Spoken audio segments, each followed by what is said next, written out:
multi-everything people out there. Take it away. Find your glory, write your story, fearless feet will carry you. Time you own it, take your moment, be a fire burning through. Hustling from night until morning, grinding it out, it won't be long. Feel your power, it's your hour, you inspire, you are strong. Enjoy your Zoa. No applause? You're all fired.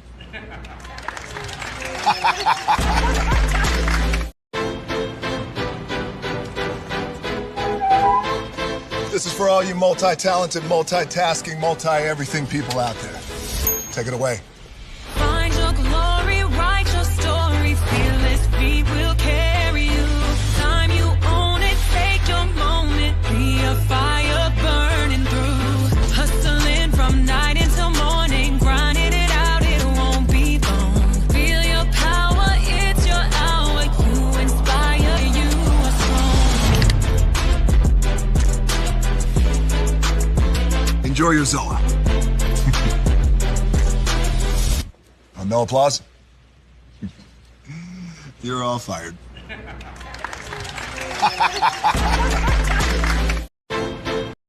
Hey! Good morning, America.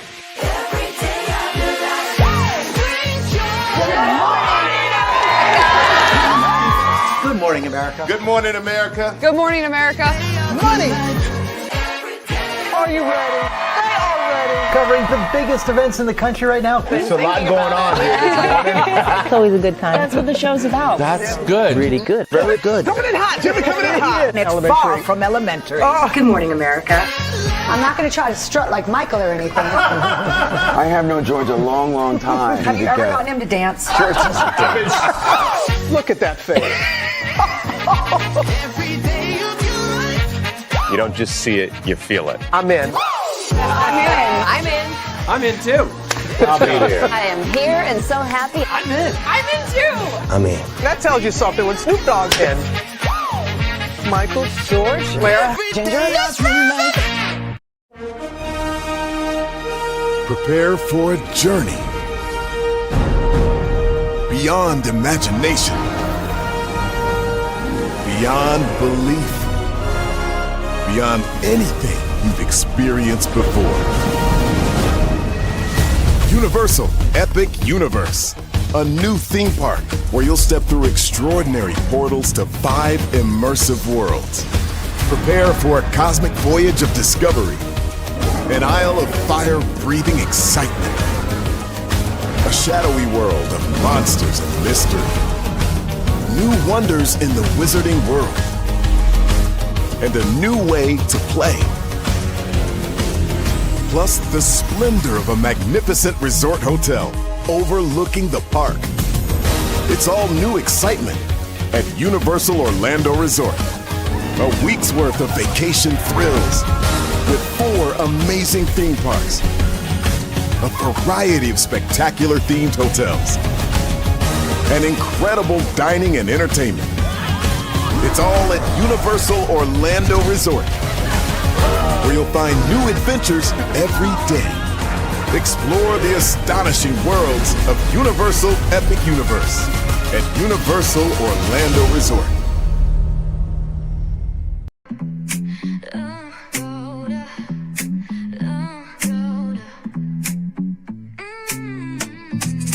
Lights go low, the city goes high.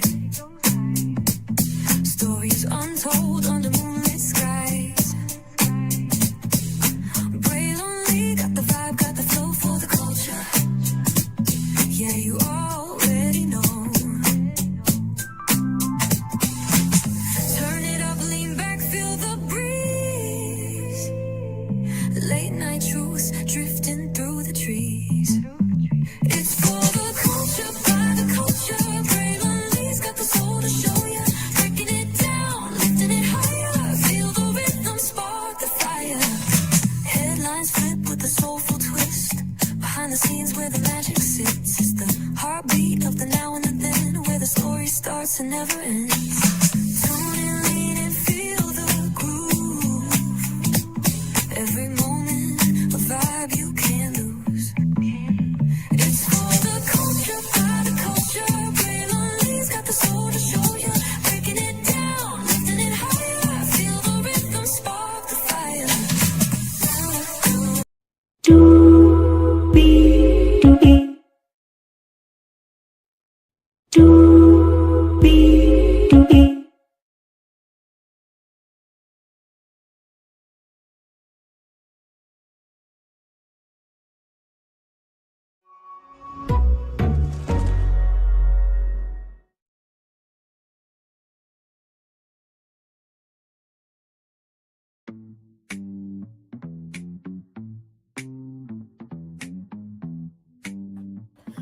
Well, hello.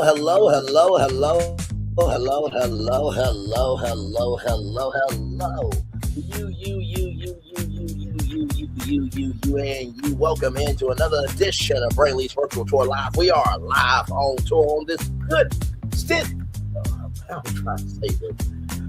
Coming to you live on tour on this good 626 day. That's right, it is Stitch Day, in case you didn't know. But really, it is Stitch Weekend. We're going to get to Stitch toward the end of the show.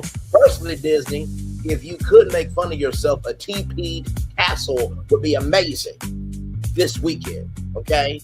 And for those of you who don't know, the first movie of Lilo and Stitch, they actually TP'd the castle. They spray paint the castle. It was amazing. It should be done again, but that's neither here nor there. Moving on, we have 1, 2, 3, 4, 5, 6, 7, 8. Hang on, let me make sure I count this right. 1, 2, 3, 4, 5, 6, 7, 8. 9 destinations for you all. All right, then here we go. We're going to be talking about the Essence Festival of Culture. It is on the way. The daytime programming just got released. I'm going to tell you all about it. Lionel Richie is live on tour with Earth, Wind, and Fire, but he had a medical emergency. We'll catch you up with what you know on that. Keke Palmer is always on the move. You know, her relationship with Sean Evans is moving, of course, but also, too, she's got a new gig. I'll tell you all about that. Sheila Johnson, who was a part of BET, has her own hotel collection. How about that? Don't think that there's been any contracts with BET to host any events, but that could be something potentially. But we'll talk about Sheila Johnson here a little bit as well. Trivia Season is a brand new Black trivia app that you need to know about. I'm gonna fill you in on everything you need to know about that. Child, Kelli Farrell not paying people, but she had all the smoke for Britt Eaton. My God, today. And yes, we're going to talk about Mia Thornton as well. I did have her on the thumbnail, but then we're going to talk about her too, because it's just, child, you got money, allegedly, right? Go take your behind on Virgin Voyages cruise, shake your phone for champagne, put it down your throat, and leave the rest of us alone, Mia Thornton. Hell, but we'll get to her as well. Daniel Cesi has made history in the world of the medical field. He's a black man that made some medical history. We'll talk about him. Uncle Nathan Nearest Green, you guys know the story quite well. There's been a lot going on with the receivership, and there is a huge update that is actually some good news. And when y'all need a brand director, y'all call me, beat me if you need to reach me, okay? The words Kim Possible. And finally, it is 626 days, Stitch Day. I'm gonna fill you in with everything you need to know of all the merchandise and promotions that are happening, and it is Stitch Weekend. So Disneyland, Disney World, I need you to do your job. Because right now you're not with this construction site work that you got going. So let's get to it, because higher is waiting, low is available. But either way, we got to go on tour. Yes, indeed, we do. Let me take down this iconic intro here. You see that virtual tour background? Yes, you do. You hear that virtual tour music? Yes, you do. Because one thing to know, and two things for sure, over here on this channel, a lot happens early, right? It's a new morning for America's family. Sun's coming up, so make it all that it can be. You know a lot happens early. I'm Harry Smith. I'm Julie Chen. I'm Maggie Rodriguez. Morning everywhere. Come on, get up. I'm Russ Mitchell. And I'm Dave Price. And it's a little early for this. Right now, this day. It's a new morning for America's family. Sun's coming up, so make it all that it can be. You know a lot happens early. Every day's good when you started it out right. But I'm waiting in the daylight. And a lot happens early. Can you feel it when I say? Good morning, everybody. Are you girls ready for the Jonas Brothers? We have an early show exclusive. Yes. A lot happens early. A lot happens Early. The Early Show, weekday mornings on CBS. It's a new morning. Yes, it is a new morning. Julie Chen, Moonves, and Russ Mitchell, Dave Price here, Smith and Maggie Rodriguez. You are absolutely right on this channel right here. A lot happens early. Good morning, everybody. Hopefully all is well for each and every single one of you. Let's get to the getting and doing what we do. We have 9 destinations for you all this morning. My God, geez, I didn't recognize it was that many. But let's get to it. We're going to kick it off with Essence. I know some people are getting ready to head down to Essence. So, of course, let me fill you in on what's going on there. That's a lot going down with that. Nope, that's that one. And here we go from blackprwire.com, a great website if you guys are looking for any press releases that relate to our community. Here we go. Essence Festival of Culture presented by Coca-Cola unveils 2026 daytime programming at the Ernest N. Memorial Convention Center featuring Keke Palmer, Octavia Spencer, Normani, Lala Anthony, Eva Marcel, Sanaa Lathan, and more. So today, from New Orleans, Louisiana, led by Tom Roulette, the Good Times Roll, baby. Today, the Essence Festival of Culture presented by Coca-Cola unveiled its full slate of daytime program, bringing together the conversation, creators, entrepreneurs, authors, chefs, filmmakers, artists, beauty leaders, wellness voices, and cultural tastemakers, shaping Black culture today. From July 3rd to the 5th, 2026, the Ernest N. Memorial Convention Center will once again serve as the festival's daytime home, offering attendees a weekend of free experiences. So if you can't go to the concert, child, you just stay there all weekend. Well, you can't actually stay inside the convention center. You know the saying. You ain't gotta go home, but you sure gotta get the heck up out of here. You will have to get the heck up out of there. But you can be there for the duration of when it's open. Okay.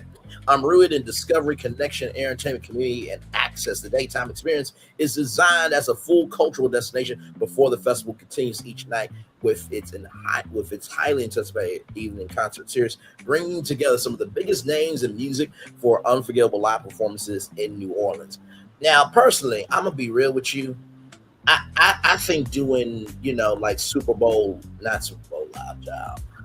That would be crazy though if they did Essence Festival Culture game at the Essence Festival. You know what? They probably could have done that on July 2nd.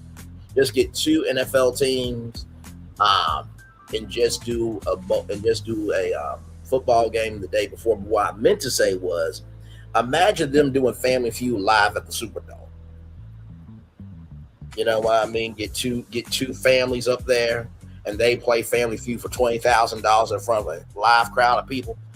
Now, of course, Steve Harvey, he is known for Family Feud, so of course he would do it. But if he did not want to do it, because Steve Harvey is a global icon and he can choose what he wants to do, I will gladly host Family Feud at the Superdome. Yes, indeed. Since 2025, the Essence Festival of Culture presented by Coca-Cola generated an estimated $321 million in economic impact. $321 million in economic impact, according to studies conducted by Dillard University and Louisiana Economic Development. With more than 70% of attendees traveling from outside Louisiana, the festival continues to drive tourism, support local businesses, and contribute to the city's economy while bringing national and global audiences to New Orleans, Louisiana. Led by Tom Roulette, the Good Times Roll, baby. Hosted by Tisha Campbell and Lauren LaRosa. The Essence main stage returns as the heart of the festival's daytime programming, centering the conversations, performances, and live moments that define the daytime experience. Doors open Friday at July 3rd at 10 a.m. Central Standard Time, which will be 11 a.m. Eastern Standard Time, with 9 a.m. Central Time, which will be 10 a.m. Eastern Standard Time. Expedite entry for Convention Center VIP ticket holders. Attendees can register for free through the E360 app to access daily schedules, build personalized itineraries, receive real-time updates, and stay connected throughout the weekend. For guests looking to elevate their festival experience, Essence VIP, which we will look at that here in a little bit. Essence VIP includes reserved seating at the Essence main stage, subject to availability, curated gift bags, charging stations. I hope that means hydration stations too.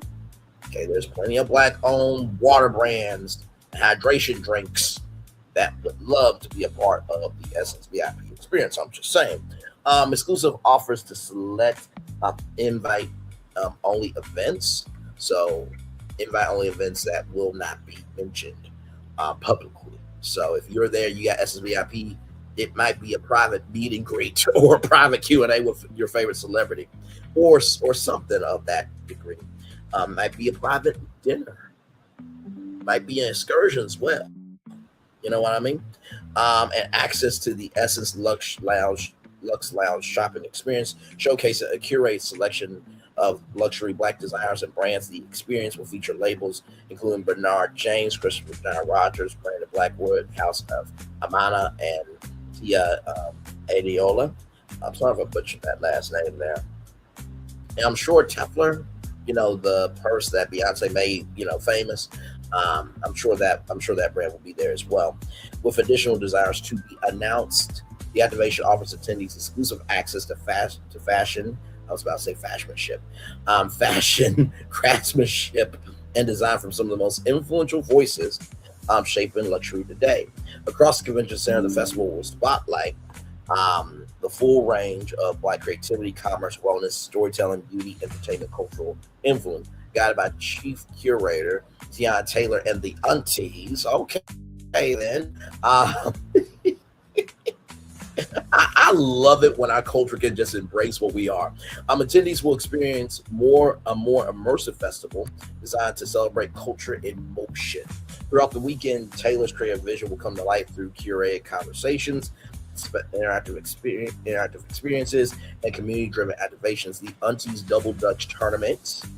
So if you love double Dutch jump rope, there will be a tournament for you there. Special appearances and conversations led by Taylor herself, and cross-festival moments designed to connect audiences through storytelling, nostalgia, wellness, and joy.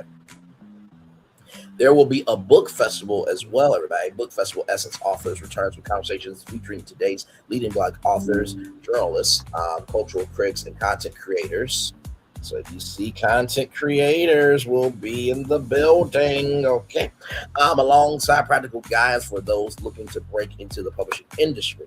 So that is amazing. There's a platform called Bookneek. It's like Freaknik, but it's for books and authors and stuff like that. Shout out to my good friend Haley Robinson, who has Malaysia's Magical Twist. It's an amazing kids book. You guys need to get that immediately. Let's see here. Pulitzer Prize winning journalist and founder of the North Star Books and Bar, Nicole Hannah Jones, will curate nonfiction programming, while award-winning showrunner, producer, and author Mara Brock Ali will curate the fictional experience. I am sure Mara is going to get asked questions about girlfriends and when the show is coming back, or if it's going to be a movie. So I'm sure she's ready. She may say, you know what, y'all? The adventure's going to continue in these books, and that's all y'all are getting. And no, we're not adapting these books for a movie or TV show. But anyway, moving on, including a preview of an upcoming novel, The Revelation of Diane Daphne. Why do I feel like Tracy Ellis Ross might make an appearance for that book? Maybe to be the voice for the audio book, which I'm just saying things out of my mouth, everybody. Additional appearances include Tiffany D. Cross, Kimberly Crenshaw, Jamila Lemix, Tara Risa Tisa Johnson. So y'all know Risa Tisa, the one that talked about her story, of who she dated, right, or who she was married to, will be there. Tyra Jones, Anna Gray, and more Book Festival Essence authors will be powered by beloved New Orleans Institution Community Book Center and its owner and founder, Vera Warren Williams, known affectionately as Mama Vera. Chef Nina Compton returns for a second year as the curator of the Essence Food and Wine Festival. Hey, as a side note, why can't this just be a separate event altogether? Like, y'all do the Essence Food and Wine Festival in Atlanta or in Napa Valley. I can't hear nobody. Like that should be a separate event. Okay, I get it's all encompassing Essence, but that should be definitely a separate event just for future reference. Featuring live culinary demonstrations and conversations celebrating the traditions, stories, and innovation at the heart of Black food culture. Inspired by the flavors and spirit of New Orleans, Louisiana. The program will spotlight chefs, tastemakers, wine and spirits aficionados,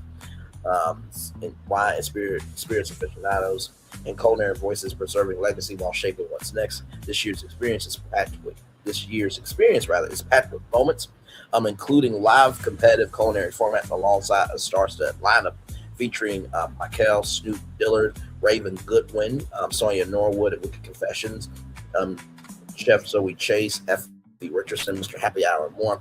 I wonder if Usher's mom is going to be there, because y'all know Usher's mom has like a barbecue truck, and also Too Fat to Fly, those brothers who were able to make stuffed chicken wings. I wonder if they will be there too.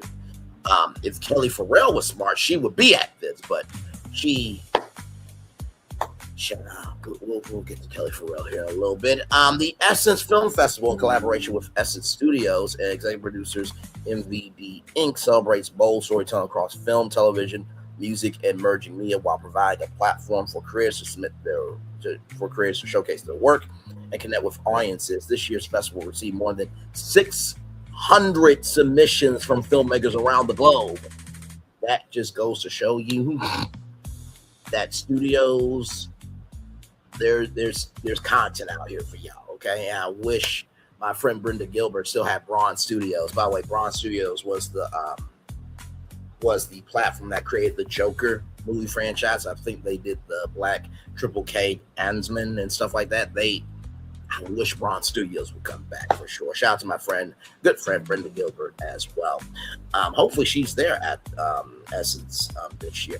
I'm reflecting the growing demand for authentic Black storytelling across formats alongside narrative features, documentaries, social impact stories, and short films. The festival will spotlight the rapidly growing micro drama format, which, by the way, shout out to Quibi. Quibi did what they did so everybody else can run, because Quibi was known for 5-minute episodes. That was a micro drama, so shout out to them. Highlight innovative careers who are redefining how stories are told and consumed in partnership with Heartbeat and Code Black. Yeah, ain't y'all in a lawsuit, and ain't Kevin Hart not the CEO of Heartbeat anymore? For those of you who don't know, we did a whole deep dive on the brokenness of Heartbeat as media company. So I'm surprised that they're putting their name to this. You know what I mean? I just feel like Tyler Perry would be better here, but hey, listen, I'm not in charge. The festival screening. I'm just being honest. Like Ava DuVernay, like people who actually do films, okay? Just Tasha Smith, hell. What are we doing here? Queen Latifah, Jill Scott's got a production coming. What are we doing here? Okay, all right. I need to breathe, so let me breathe, please.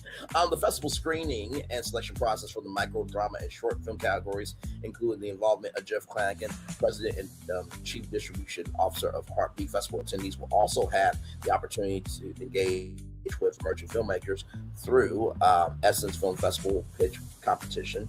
Through the Essence Film Festival Pitch Competition, featuring special participation from Sanaa Lathan. So maybe she might be hosting or she might be a judge. This year's slate includes Portrait of a Postman featuring Tina Knowles, Please Return Your Card, executive produced by Issa Rae. If Bag Lady is not in Please Return Your Card, I'm going to have issues with Issa Rae, okay? It just makes sense. Chicka Boom starring Yara Shahidi. Oh, it's good to see her still doing good things out here. Funny Feelings featuring Mac Wiles, Pretty V, B Simone. Hey, B Simone, this is big. Network. No, she was the one that said she didn't want a 9-to-5 person, but now she's trying to get back to $1 million a month. So you need to hustle at this festival, okay? Terry J. Vaughn, Anthony Maurice, and Pastor Mike Jr. Freelance starring Kev on Stage and Spencer Moore 2 and Switches, featuring Sonique Walls across every category. The festival spotlights emerging and established voices whose work reflects the depth, creativity, and evolution of Black storytelling. Because Kev on Stage because Kev on Stage is partnering with Tubi, I wonder if Tubi will have a activation space. If Kev on Stage will showcase some sneak peeks of the Tubi projects that he has coming up. I'm just saying things, y'all. Okay, don't. Okay, listen. It's a prediction. Okay, don't hold me to that. The Creator and Podcast Festival will bring together digital creators, podcasters, media personalities, and cultural voices for conversations, live recordings, networking, and programming designed to support the next generation of storytellers and platform builders. In addition to adding to the program, rather, the podcast collective will offer a behind-the-scenes look at how today's most trusted audio voices across culture, beauty, finance, and well-being are building and monetizing their platforms with shows ranging from the relaunch of the beloved Yes Girl podcast, Go Off, Sits Between Us Curls, and Naked Beauty represent in the mix. By the way, Under the Weight of It All podcast is doing an amazing job. They should be there. I should be there too. We're bringing this virtual tour. You know what I mean? And also, too, Essence, can you do some live coverage of the festival on your YouTube channel? And I do believe there was at one point in time Essence Festival Culture Radio on Sirius XM. Bring that back. Please and thank you. If you need a radio host, just call me, beat me if you need to reach me. It's 626. So we got 1, 2, 3, 4, 5, 6. We got 7 days to make a contract. Just let me know. And y'all just got to fly me in and everything. But we can get it done. Essence Girls Unite and Kingston Gray are joining forces for the Kickback Career Mixer, an intentional space designed to bridge the gap between emerging talent and real access. The invite-only event centers Black women and gender-expansive creatives across niches, pairing professional networking with a live lineup of performances that keep the energy high throughout the entire experience. It is the ultimate VIP vibe for the next generation of festival goers, where long-term brand relationships and cultural joy happen simultaneously. And then right here, the Global Black Economic Forum, GBEF-HQ, will bring together thought leaders, CEOs, entrepreneurs, innovators, policymakers, and culture shapers for timely conversations and action-oriented programming centered on building economic power for Black communities and other marginalized groups, rooted in the belief that democracy, justice, and economic opportunity are inseparable. GBEF-HQ will serve as a global platform for advancing solutions that expand the future of work, wealth, health, and democracy to build a sustainable future for Black communities worldwide. New Voices Village and New Voices Entrepreneur Hub will return as a hub for entrepreneurship, investment, business growth, and economic opportunity, connecting founders, business leaders, and entrepreneurship stakeholders with resources, conversations, and community.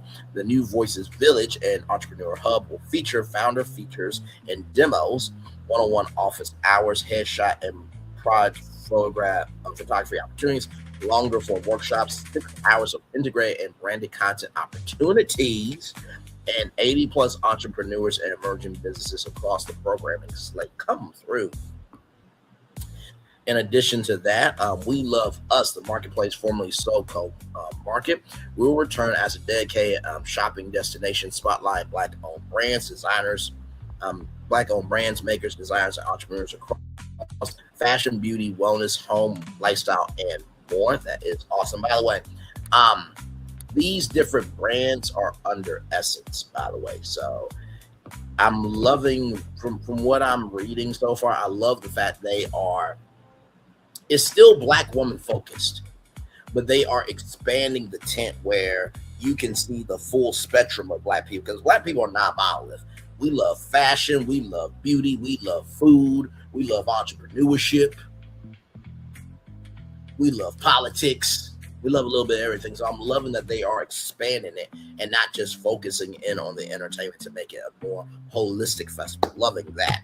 BeautyCon at Essence Fest Edition will bring beauty culture to the center of festival weekend with live conversations, brand activations, product discovery, tutorials, and appearances from leading voices across beauty, style, and culture, featuring appearances by Canvas Beauty founder Stormy Still, Anthony, Tokyo Vanity. By the way, shout out to Tokyo Vanity. She has been growing very big on social media. Like, she's not, I don't even think she's with Zeus anymore. Like, she's her own brand now. And more, hopefully, Kaleidoscope hair care products will be there as well.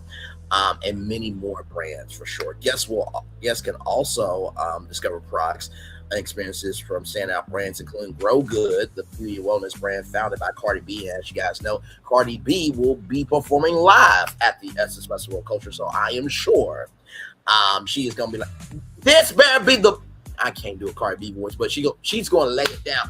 This This brand activation, I need a whoop ass on Stormy Steele.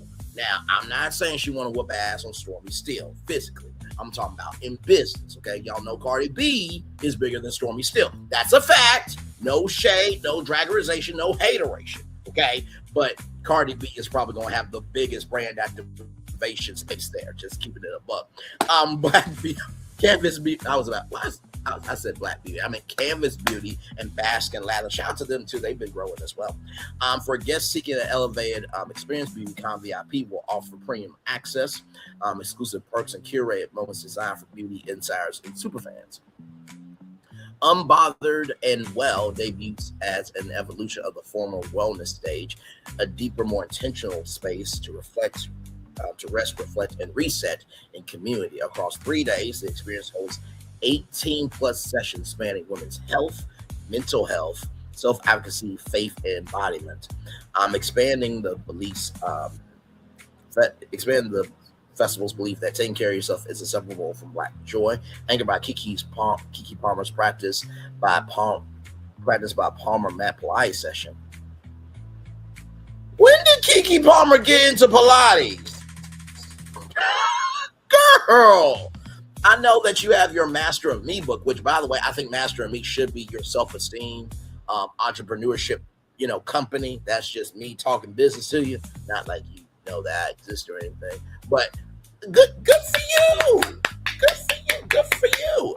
The lineup moves through Scott guided sound baths, community talking circles, breast health screenings. Shout out to that. Because we all know right now they are trying to take out Planned Parenthood, and they're taking away every resource for women, men, and children to be able to have quality health care. So the fact that there will be breast health screenings for free is clutch. Shout out to Essence for coming through with that. Self-advocacy, education, faith conversations, and the Door of Return art installation. Led by doctors, practitioners, and cultural voices committed to amplifying well-being. Hopefully, the cast of Married to Medicine will be at this thing as well.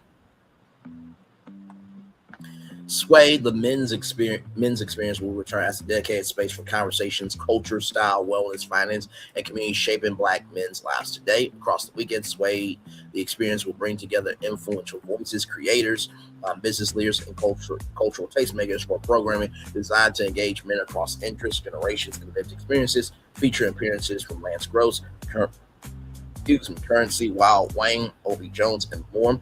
As a part of this year's Sway Men Experience, DJ Envy Drive Your Dreams Car Show will bring automotive culture to the convention center floor with a curated showcase of custom builds, classics, exotics, and American muscle cars. The experience adds a new layer of energy to Sway, creating a space where passion, craftsmanship, lifestyle, and community meet. So then, damn. God. On Sunday, Get Lifted returns to the Essence stage, bringing gospel worship and inspiration to the heart of the festival's daytime experience, led by 28-time. Good damn. Hey, listen, congratulations. That is amazing. 28-time Stellar Award winner, Pastor Mike Jr., and special guest Corinne Hart. So, won't he do it? He said he will. One of the best gospel songs of all time. Dancer Pride, Ada, Just Cordell, Crystal Aiken, good to see her still out here making it do what it do. Ricky Diller and Jordan Armstrong. The Sunday celebration will offer attendees a powerful moment of praise and reflection during festival weekend. By the way, Corinne Hawthorne Lee, or Corinne Lee, or Miss Lee, sound like a good name to me. Moving on, founded by Westside Gun and Smoke Daza, Fourth Rope brings wrestling, music, fashion, and Black culture together for a one-of-a-kind ticket experience during festival weekend. Feature live sports, entertainment, musical performances, and special appearances. Fourth Rope showcases the creativity, influence, and community that sit at the intersection of culture and entertainment. Come on, that is amazing. They got wrestling too? Child, they are throwing down. Pun intended. By the way, Essence Black Women in Music Rally returns for the first time since 2008 as a private luncheon after 4 seasons, reviving one of Essence's signature franchises, celebrating the black women shaping the sound, business and cultural impact of music. The invite-only gathering will bring together artists, executives, creators, and industry leaders to honor the legacy and influence and innovation of black women across the industry, including Brandy, Candy Burrs, Missy Elliott, and Mona Scott Young. Missy Elliott will be doing a performance at Essence, I believe, and Brandy will be there as well. The Cadillac Formula One team, by the way, shout out to Cadillac, because black people saved Cadillac. History. The Cadillac Formula One team will also host the Cadillac F1 Jim Beam Pit Stop Barbecue at Essence Festival of Culture. An exclusive invitation-only experience. Okay, you know what? When it comes to barbecue, I got a problem with that. So if I was down there, I'm like, hey, listen. You know, if you need a +1 to that pit stop barbecue, just let me know. Listen. If I can get into that event, I'm cool. You know what I mean? Of course, I would love to get into the. But I don't think I don't think men will be able to get into it. But the Kickback Career Mixer, I would love to get into that if I was there. But yeah, that barbecue experience, I would love to get into that. Inspired by the energy of Formula One and the unmistakable spirit of New Orleans, Louisiana, Private Gathering will bring together tastemakers, creators, cultural leaders, and special guests for the feature of Cadillac Formula One team special July 4th livery. Curate culinary offerings by acclaimed local chefs, led by Essence Food and Wine Festival chef in residence Mia Compton, alongside live entertainment, exclusive photo opportunities. The Cadillac F1 livery and Cadillac Optic, which is basically the Cadillac Optic is their car, and then I think the Cadillac F1 vehicle is what is drove in Formula One. And specialty Jim Beam cocktails will round out one of the weekend's signature private partner experiences. Listen, ask for the biggest glass. Yes, can I get a to-go glass of that Jim Beam, a Moscow Mule? Yes, make put that on targon. What's that turned spicy rim? Yes, please. Thank you. Yes, it's very good. Yes, one. I'm minding my business. Quit looking at me bougie like that. Nobody's gonna be talking like that. Listen, you saw the thumbnail. You know my voice, and damn it, you know why you're here. Hell, I'm Refinery 29 and R29 Somos, in partnership with Society 18, are proud to host the official career kickoff to Essence Festival of Culture. Okay, come through. That's awesome.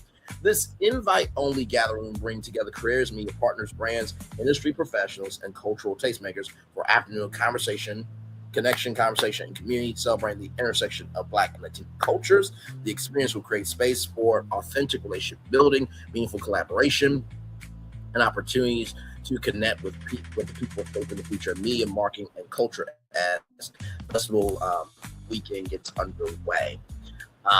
Right here, for more than 3 decades, New Orleans, Louisiana has remained central to the Essence Festival Culture experience. That commitment extends beyond festival weekend through initiatives that support local communities, entrepreneurs, and future leaders. This year, those efforts include Create to Heal, a partnership with Operation Restoration, focused on healing center support for formerly incarcerated women. Come through.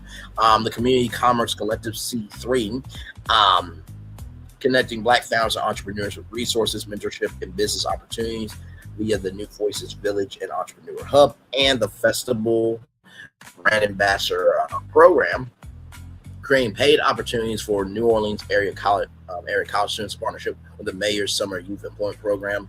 As a presenting partner, Coca-Cola will once again play a central role throughout the festival weekend, helping create memorable moments across the daytime experience while supporting the conversations, connections, and celebrations that define Essence Festival culture. There better be Coca-Cola freestyle machines all throughout that convention center. That's all I gotta say on there.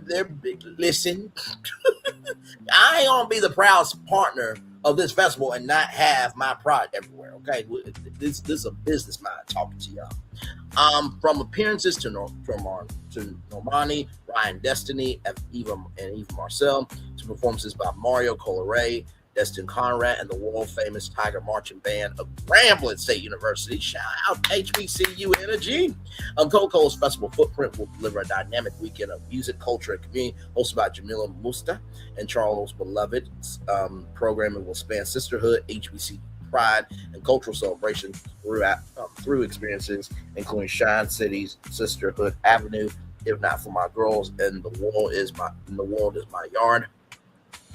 Yes, we'll also experience the Shine City Marketplace Spotlight, Black-owned businesses, entrepreneurs, while celebrating creativity, commerce, and community. Coca-Cola's HBCU program will further honor the legacy and future of historical Black colleges and universities through The World Is My Yard, bringing together students, alumni, marching band traditions, and meaningful campus engagement in celebration of HBCU excellence and culture.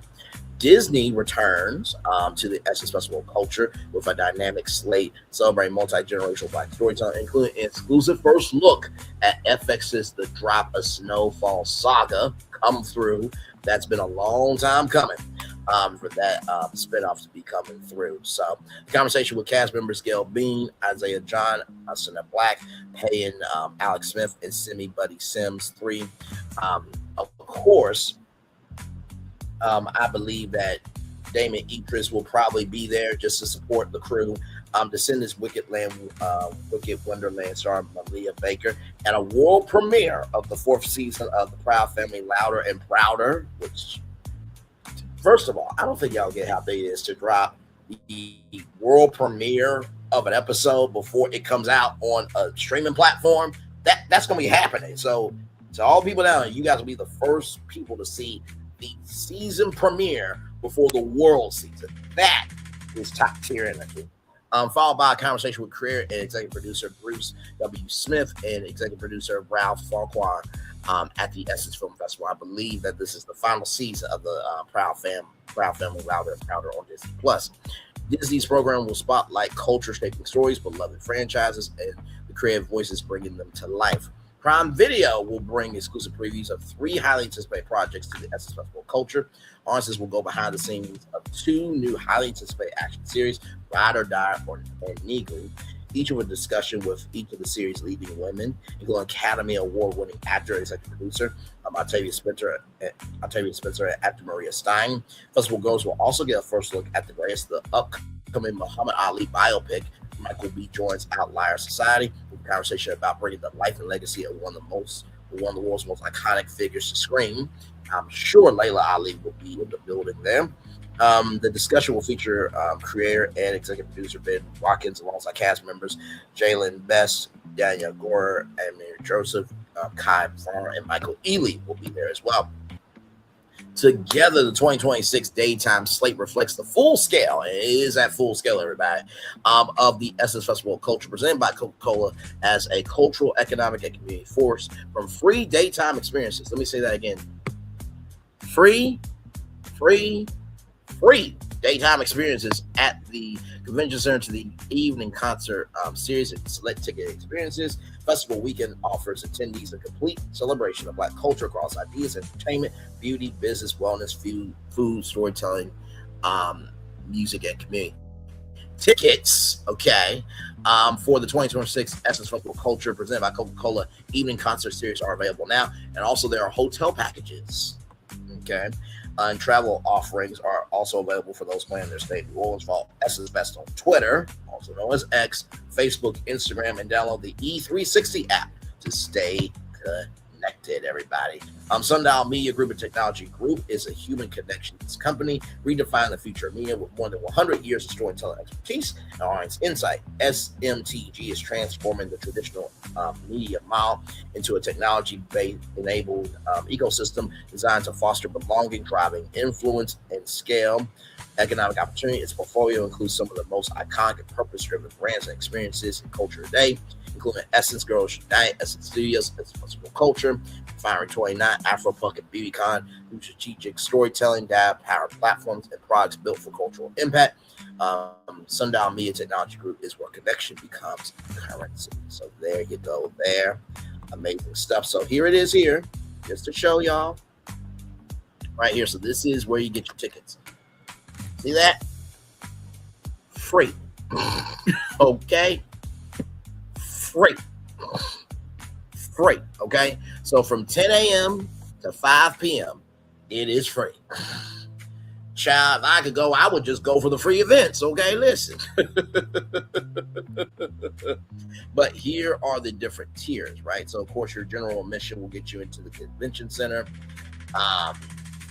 But also, too, it'll get you into all those things as well, okay?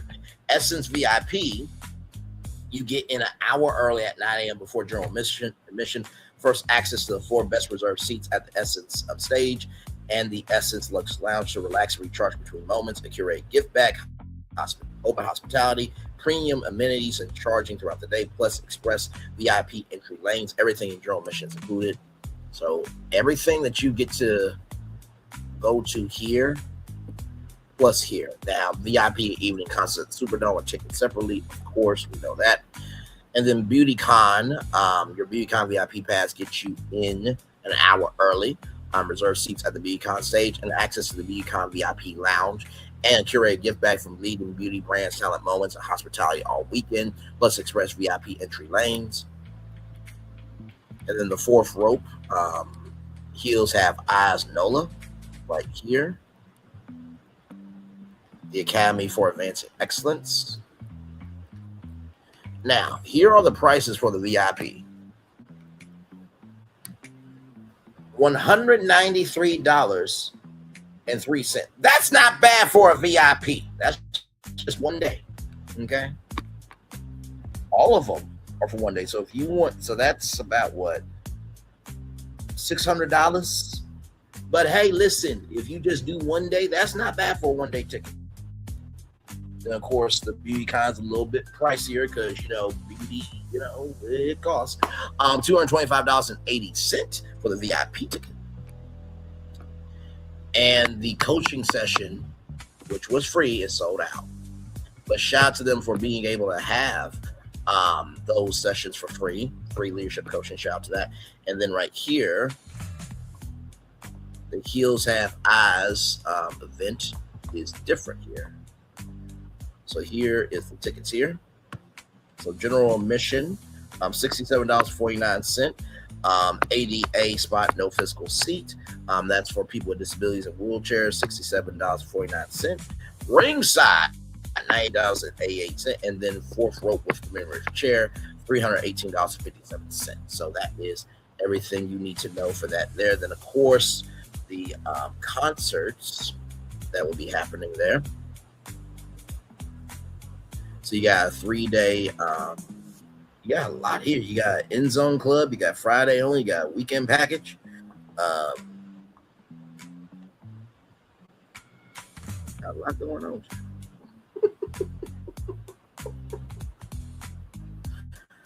Oh, wow, they're sold out. Good damn. Okay. Yeah, the 3-day package is sold out. All right. I'm not surprised by that, child. And for everybody saying, well, nobody's going to go, child. Okay. So let's see here. So for the nosebleed seats, $82.25, but that's not bad. Now, if you're trying to get toward the stage right here, $483.50, $286.05. I think that's a VIP rear floor admission right there. Right here, $204.95, $210 right there, $174.50, $149.90. So you got some prices here.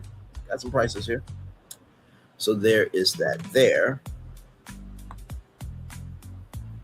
And then, of course, reservations are closed. Okay. So here are all the hotels here. All right. Here's all the hotels.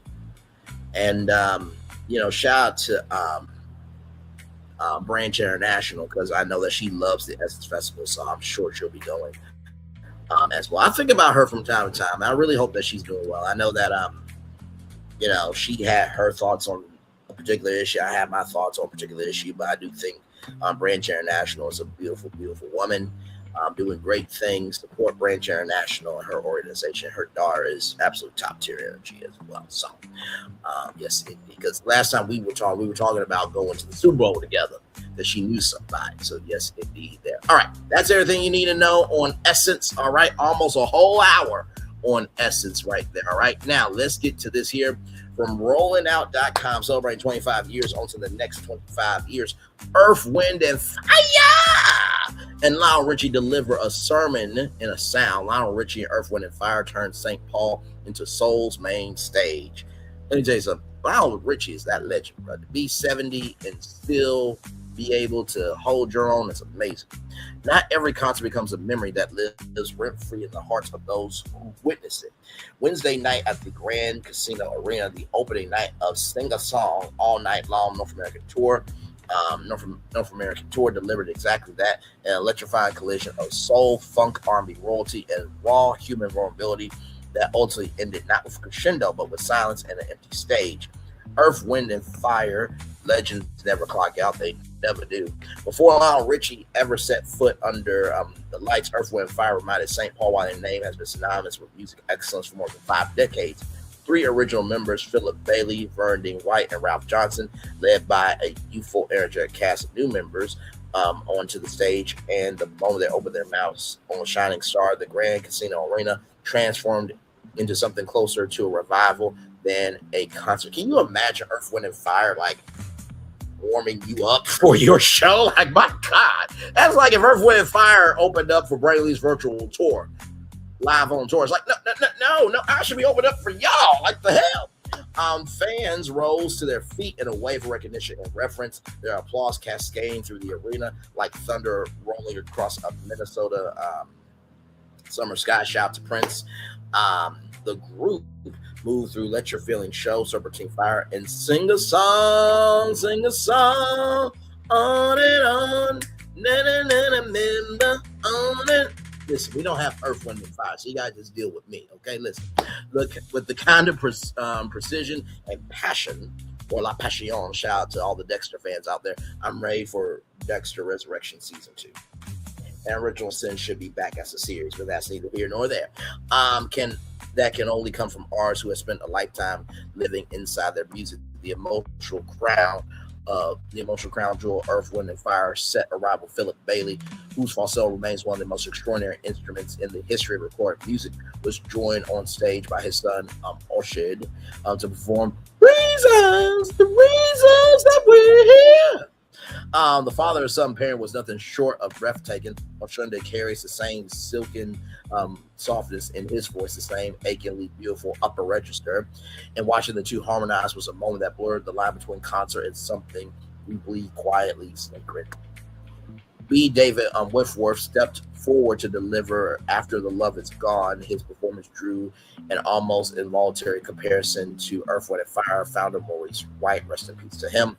The warmth, tenderness, and quiet command and Warwick's voice carried the spirit of the group's legacy forward with grace and dignity. By the way, there's a brand, speaking of, because we're talking about, singing and everything else, one of the greatest singing voices and one of the greatest voices of all time is Keith David. He's in a brand new cartoon called President Curtis that's a spinoff of Rick and Morty. So if you guys are looking for a black president, it is in a cartoon called President Curtis. It is on Adult Swim. Should be coming out this month, I believe. I saw a preview for that yesterday. It looked really, really, really, really good. Shout out to the Keith David.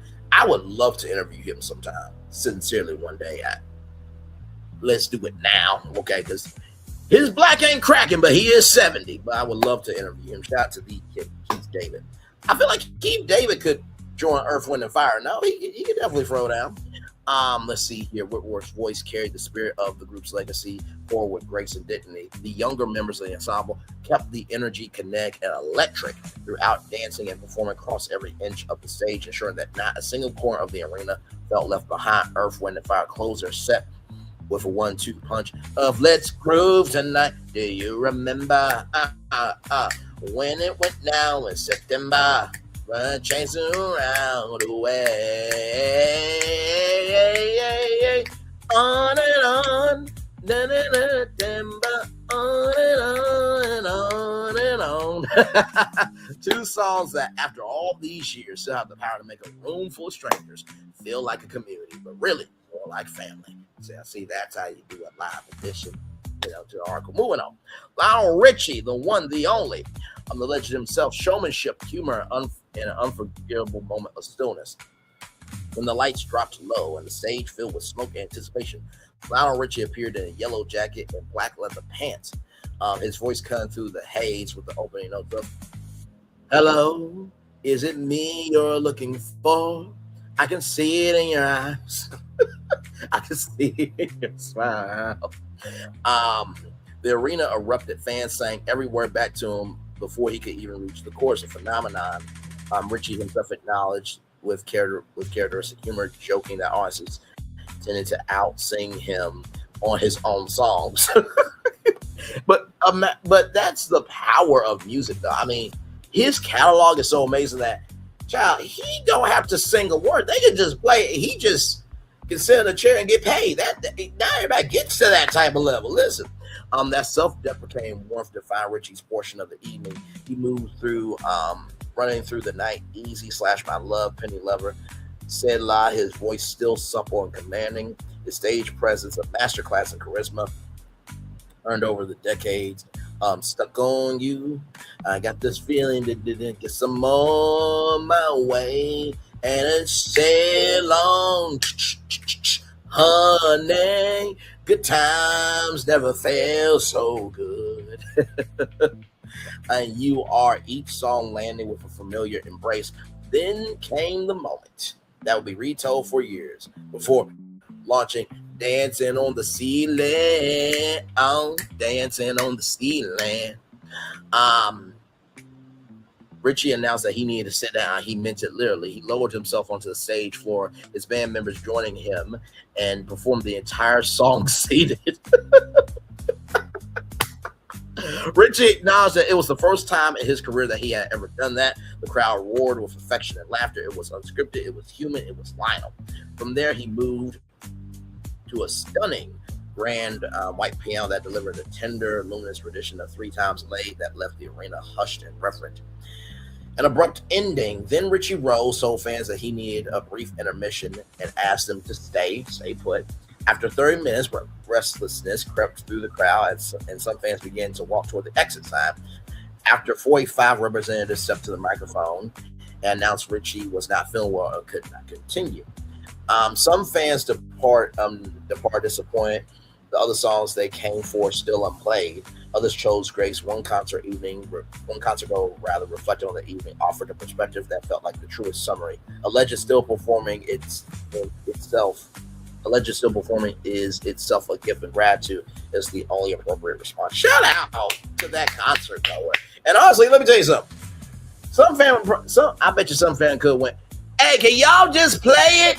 Put the lyrics up on the LED screen. We'll just sing the rest of it, damn it." Just keeping that a buck. The ending was not what anyone hoped, but Earth, Wind, and Fire and Lionel Richie gave Minnesota. Shout out to the Minnesotians for sure. On a Wednesday night in St. Paul was, by every measure that matters, legendary. Of course, some Earth, Wind, and Fire pictures there. One and only Mr. Lionel Richie. Yes, indeed. Smooth like butter. Look at that suit jacket, man. Listen. Man. Shout out to rollingout.com for getting these pictures, bro. Play that guitar, my brother. Yes, indeed. Birding White, the one and only. Man. One and only. Oh, my God. Of course, Janet Jackson is on tour as well, so shout out to that fine sister. Janet Jackson Lee, Janet Lee, Miss Leafy Nasty also sounds like a good name to me. Now, let's get to this. Lionel Richie rushed to the hospital from his concert. Shout out to rollingout.com, celebrating 25 years once again, on to the next 25 years. The legendary singer-songwriter is known for classic cuts like Three Times a Lady and Truly.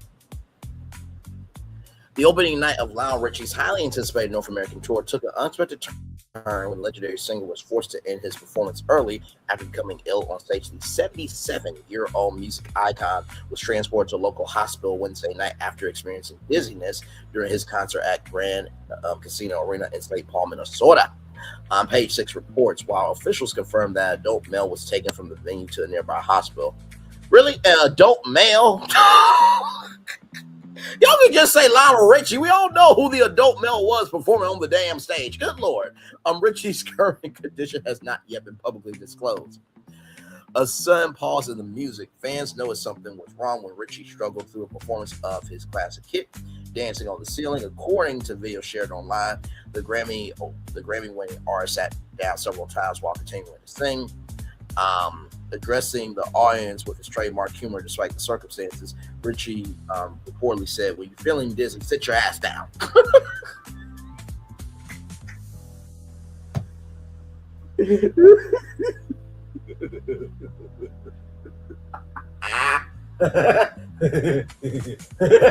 Woody Woodpecker.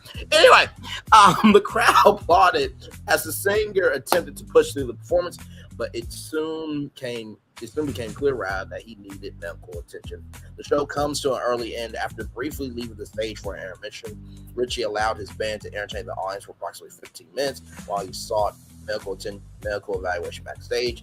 Nearly an hour later, saxophonist Dino Soldado returned to address concert goers with disappointing news. He won't be able to continue. He's not feeling well. Additional information will be available. By the way, I just would like to know, to Dino Soto, how is Dino the dinosaur from the Flintstones doing? It's been a minute since we've seen Fred and Wilma and Pebbles and Bam Bam and Barney and Betty and all them. I'm just asking a question. One of the greatest cartoons of all time. I'm just asking a question. By the way, there was supposed to be a revival in a live action sitcom with Seth MacFarlane, I believe.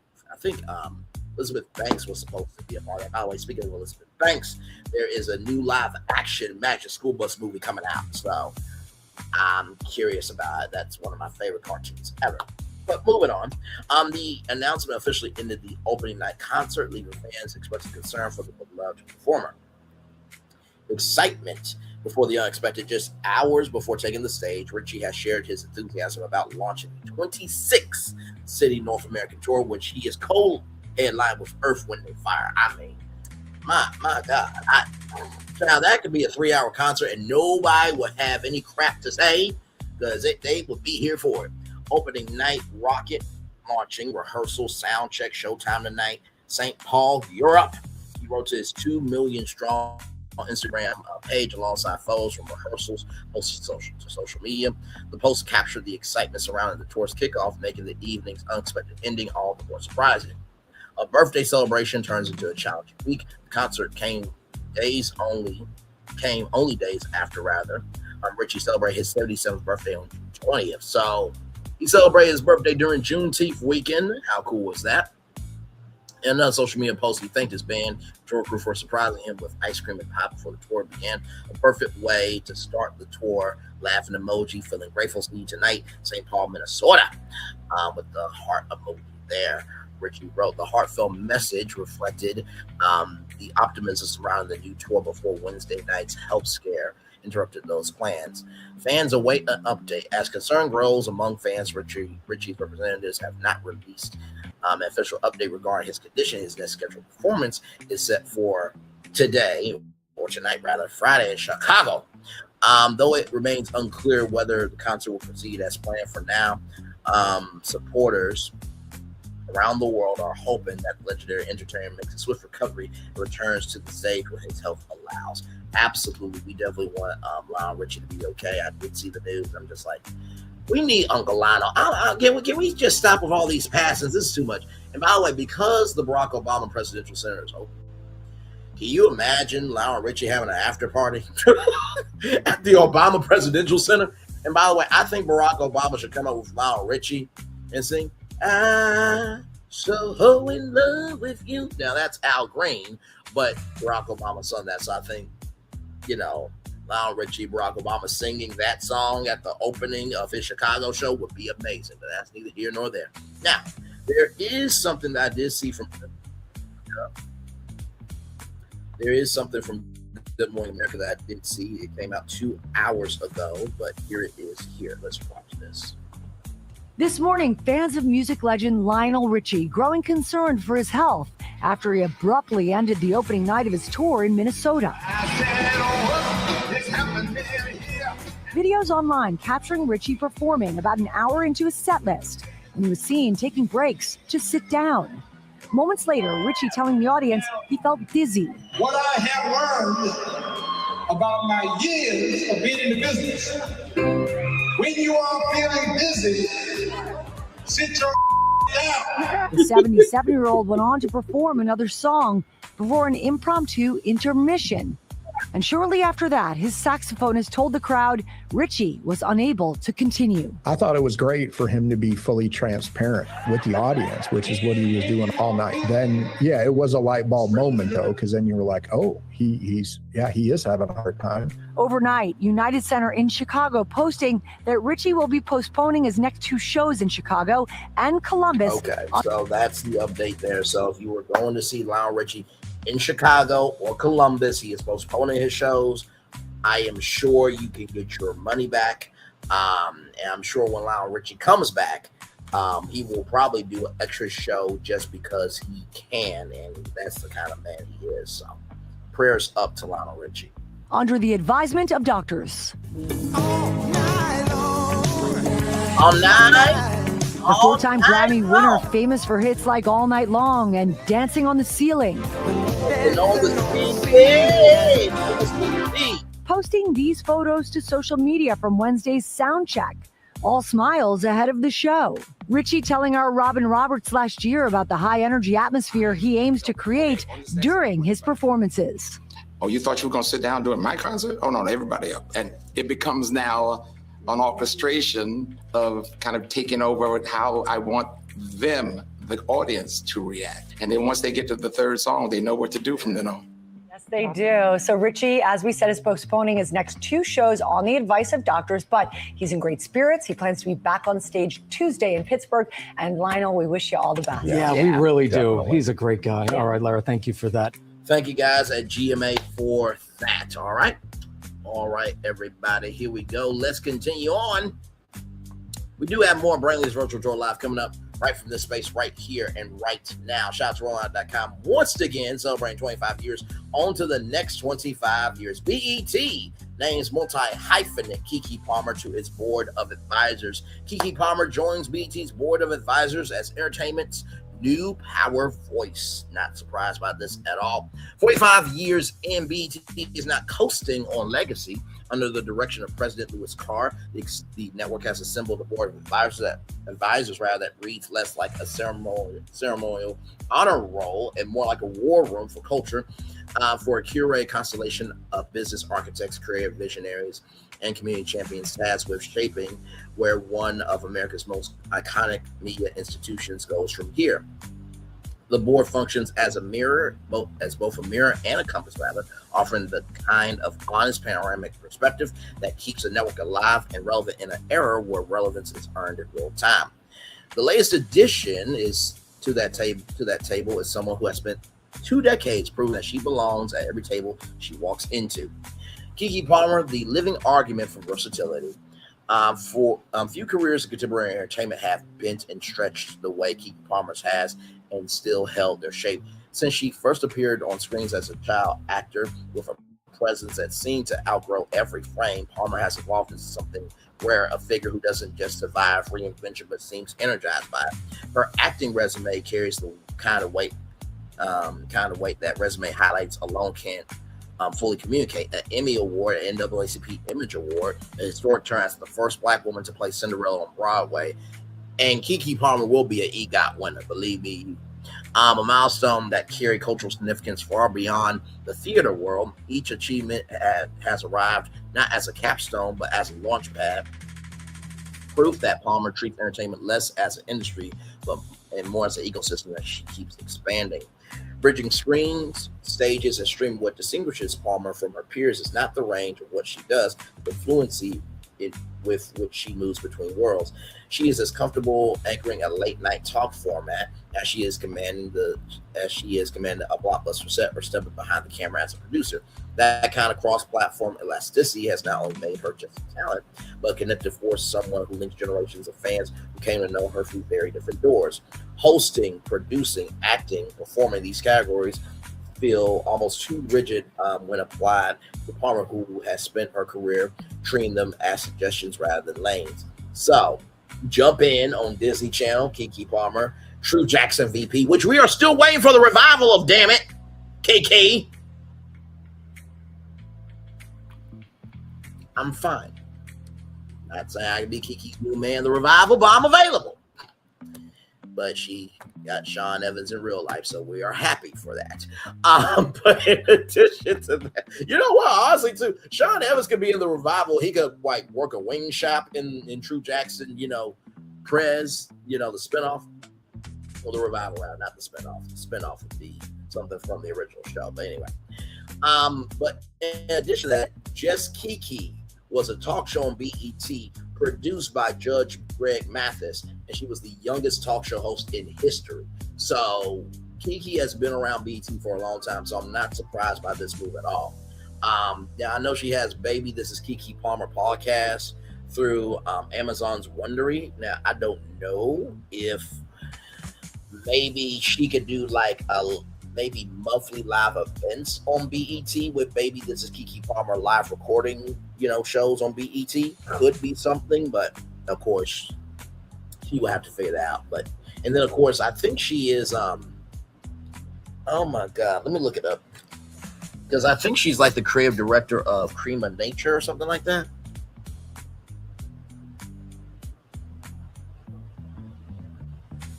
Keke Palmer, Shea Moisture.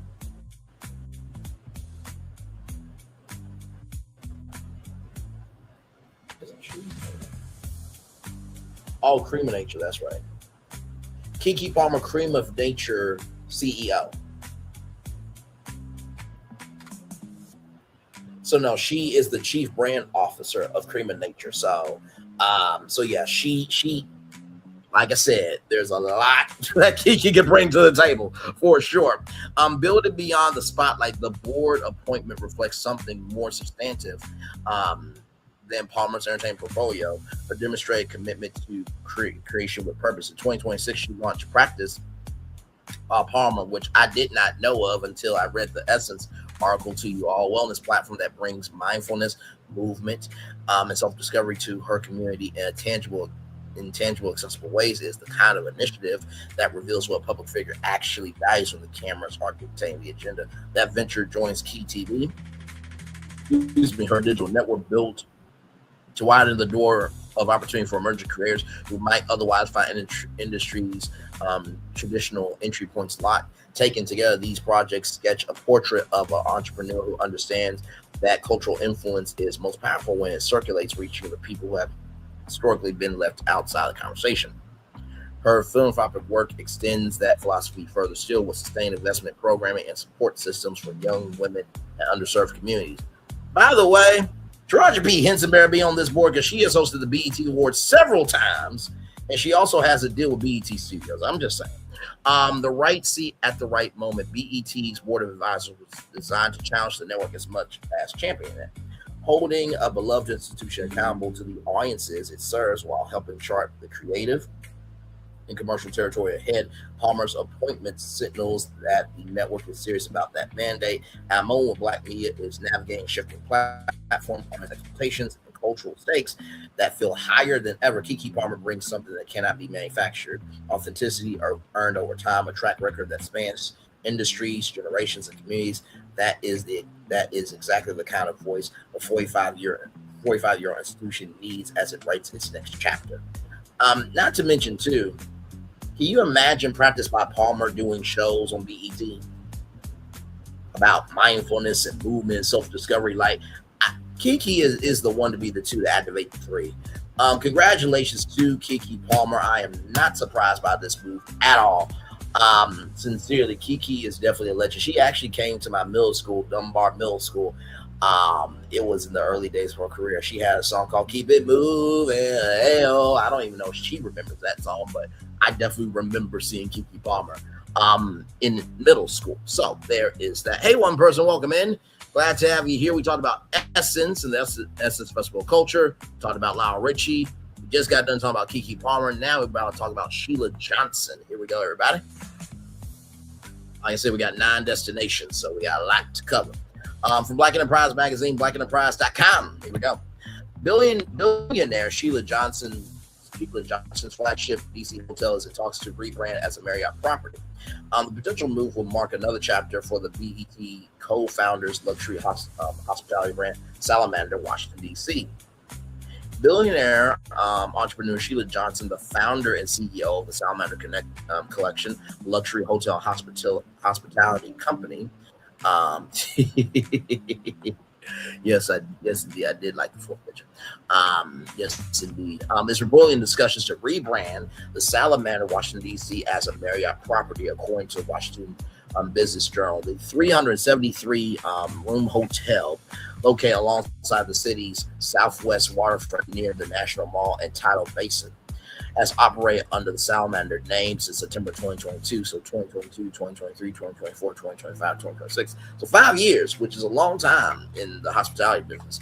And luxury in London-based private equity real estate firm Henderson Park acquired former Mandarin Oriental Washington, D.C. for $139 million before relaunching it as the flagship property in their luxury hotel portfolio. If completed, the deal would bring the hotel under one of Marriott International's luxury brand. While the property remains open to guests, financial terms and timeline for the potential transition have not been disclosed. The report move will represent a significant pivot for Johnson, whose Salamander Collection has been past several years expanding its footprint into luxury hospitality. Founded in 2005, oh my God, she's been doing this for a good minute. The company now operates a portfolio of high-end resorts and hotels across Virginia, South Carolina, Florida, Colorado, Jamaica, and Anguilla. The Washington property marked Salamander's debut in the nation's capital and underwent an extensive renovation after Johnson's acquisition. The transformation included redesigned guest rooms, public spaces, and expanded spa, and the opening of acclaimed chef Kwame Openi's restaurant Doggone.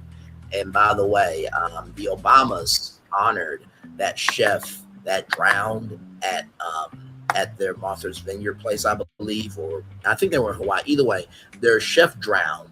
And so inside the Obama Presidential Center, they actually honored the chef, and the chef's name is the name of the restaurant. So very, very sweet there. Not sweet that he drowned, but it's sweet that the Obamas honored him for sure, which has earned national recognition since its debut in 2024. Neither Salamander Collection, Henderson Park, nor Marriott International has publicly confirmed on the negotiations. However, if finalized, it would in the presence of Salamander name in Washington less than 4 years after Johnson reintroduced the brand to the city.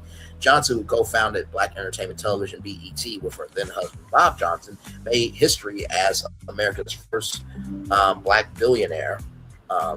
female billionaire, rather, following the sale of the network to Viacom in a multi-billion-dollar deal. Since then, she has continued to diversify her business empire through investments in hospitality, sports, entertainment, and real estate. Her net worth is estimated at approximately $850 million. I just need about 20 million of it. I'll be good, child. I'll be good. According to Billionaires Africa, she is also the only black woman to be part owner of 3 professional sports franchises simultaneously, including NBA's Washington Wizards, the NHL Washington Capitals, and the WNBA's Washington Mystics. So, congratulations to Sheila Johnson. I think that personally, she should not do this. Now, I do know that Marriott has been folding hotels into, I think they're Curio. No, Curio is under Hilton. What is Marriott's collection? Because Marriott has a collection of hotels. What is the name of Marriott's collection of hotels that are independently owned? So there's a collection called the Autograph Collection, right? The Autograph Collection, Tribute Portfolio, Design Hotels, and Luxury Collection. Now, if the Salamander Hotel, Washington D.C. gets into that, I'm cool with that because it's still Black owned. It's important that Black excellence is not just overseas, but it's also at home as well, personally. So let's get into Salamander Hotels here. He's been doing this since 2002, I believe. So that's Half Moon there in the Caribbean. I know you girl. This is nice. Yo, look at this. Look at this shit right here. This is Sheila Johnson, you good in my book. Listen, do you need a content creator to come on full time? Hell, I will gladly come to your resort just to review it. And I will give it 10s across the board because that is beautiful. That is beautiful. Look, and this is in Washington, D.C. Why would you give this up to Marriott? Are you kidding me? Don't do that. No, I'm advising you as your non-official advisor. I'm electing myself to be an advisor to a Black female billionaire. Okay, she don't really need my help, but don't give this up. No, and no. What the hell is wrong with you? I'd say hell to her, not fuck, because she's a billionaire now. But right here, the family reunion, the immersive experience celebrating diversity in the hospitality community, returned for a 5th year in 2025 at Salamander Millburg in Millburg, Virginia. You know what? I'm gonna be real with you. I think the Salamander Hotel of Tennessee would be amazing, and you could team up with Uncle Nathan Nearest Green. That would be amazing. Like I said, I wish that she had a job as a brand director or something, because I would come on board. Absolutely. You kidding me? Shit.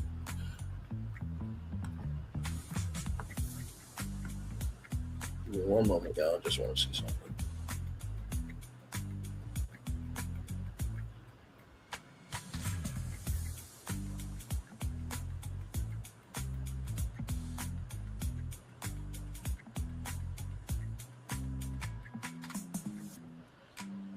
SALAM.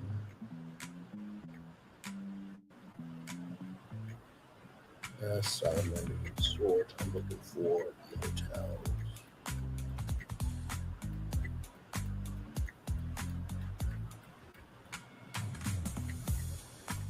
Damn it, they don't have it.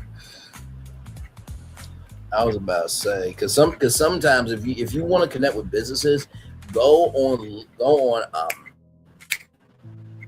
Instagram, and sometimes you'll be able to connect with them. They'll have like their direct phone number and stuff. There was one person that did that too. They're like, I didn't even know we posted our phone number on there. Like, yeah. I'm looking at their Salamander magazine. It's a beautiful magazine.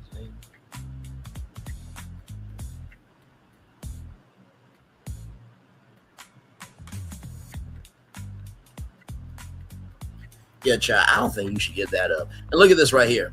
Voted best luxury hotel brand by USA Today, world's favorite hotel brands by Travel Leisure. You better not sell that. You better not. And y'all, here it is here. That's the lobby, child. 773 rooms.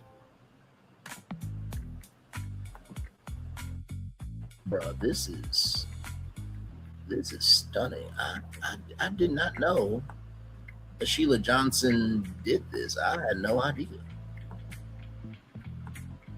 These are some nice suites too. Washington D.C. Damn. So you check in at 4 p.m. and you check out at 11 a.m. Child, I want to check in that morning. You see how nice this is? Don't make me wait until 4 p.m. But I know you gotta get cleaned and everything else. But still.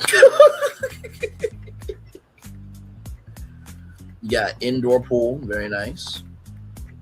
and it's dog friendly. So you can have a maximum of 2 dogs per guest room. So that's very nice. Very nice. That's cool. That is very, very cool. And of course, they do have a YouTube channel, everybody, as well. So give me a moment here.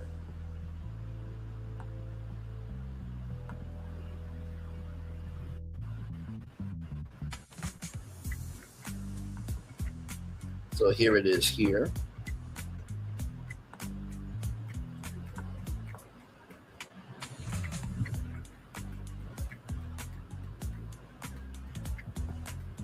Like I said, this is amazing. Oh, they did a commercial with NBC. Hang on, I did not know. Coastal memories, legendary golf, championship moments, and now America's most iconic new resort. Elegant, vibrant, spacious, luxurious, and filled with exciting, authentic experiences. Welcome to Salamander. Child, did you see Sheila Johnson? Hang on a second. Welcome to Salamander. It is, I am that one to be the 2 to activate the 3. Okay, listen, I'm not mad at it. All that black excellence. All right, go ahead, Sheila Johnson. Go for prosper and multiply in your in your majesty. That's what I was trying to say. I know that usually means for sex, but go forth and multiply can't mean multiple things, ladies and gentlemen. Get your mind out the damn gutter. Now let's roll on, because we do have more Brainley's virtual tour live coming up right from this space right here and right now. Shout out to our good friends at blacknews.com. Here we go. Now, when I saw this, I had to bring it to y'all. After Juneteenth, new trivia game keeps the celebration of Black culture going year round. Give me a moment. Black History Trivia. I heart.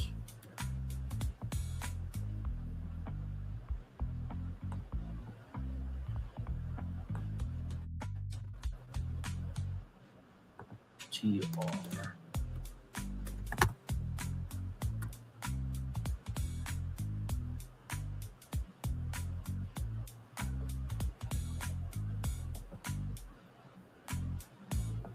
Because I cannot remember what it was.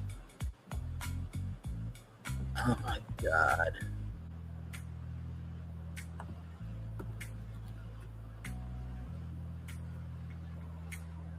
It was something called Quizitory or something like that.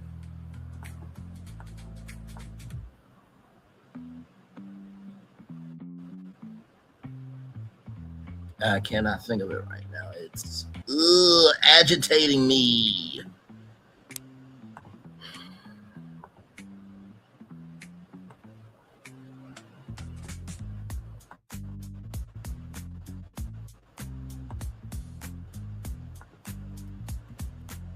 With TOR1.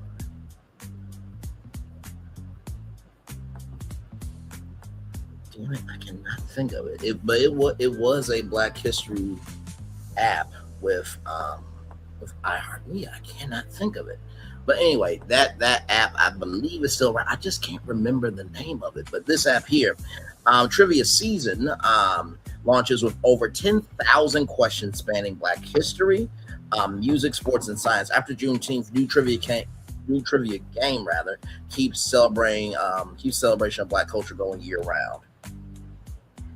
Every year, Juneteenth brings a renewed celebration of Black culture, history, and excellence. But for the founder of a new trivia game, one weekend of celebration was never enough. Trivia season is now available for iPhone and Android players, delivering more than 10,000 curated trivia questions designed to put Black culture at the center of the game every single day. While traditional trivia games treat Black culture as a single category or afterthought, trivia season is built entirely around every question, from groundbreaking historical first to viral social media moments. Is crafted through a dedicated cultural lens. The result is a trivia experience that feels personal, relevant, and long overdue. The app's flagship mode, the Daily 10, drops a fresh 10-question challenge.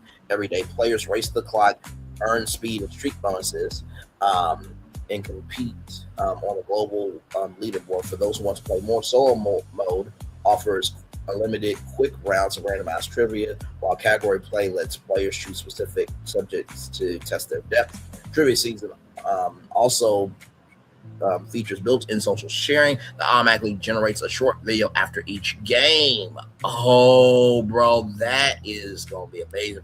Content creators designed for players to share the results directly to Instagram and TikTok and other platforms. So you can probably do that in a YouTube short as well. Developed over 6 months with a library of more than 10,000 questions. This trivia season is free to download and play. New questions and daily challenges are added continuously. Learn more at triviaseason.com. We'll go to that website here in just a little bit. It's available for the Apple iOS store and the Android App Store. Trivia Season is a daily trivia game built to celebrate black culture across every category: history, music, sports, science, entertainment, and more. With over 10,000 questions crafted through a dedicated cultural lens, Trivia Season delivers a premium trivia experience where the culture is the focus, not a footnote. The app is available on iPhone and Android. Instagram Trivia Season on Instagram, Trivia Season app on TikTok, and YouTube Trivia Season. Press inquiries, contact press at triviaseason.com. Why can I not think of that Black History quiz app?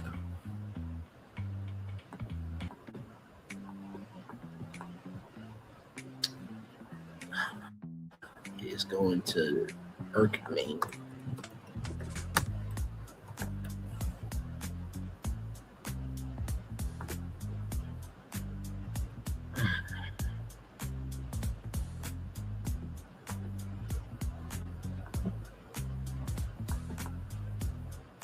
It's not the ultimate Black History quiz. It's not that one.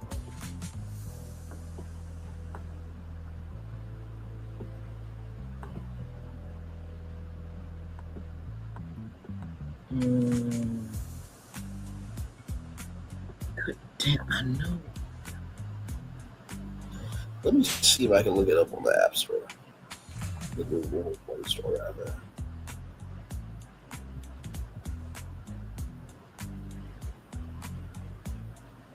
Black History Trivia.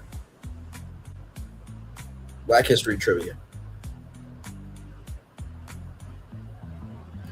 Black History Trivia. Black History Trivia. Black.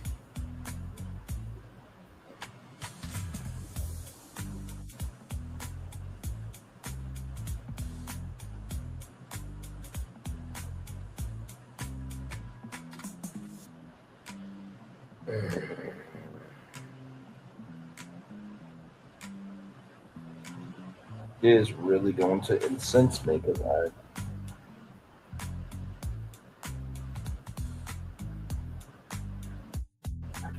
think of it.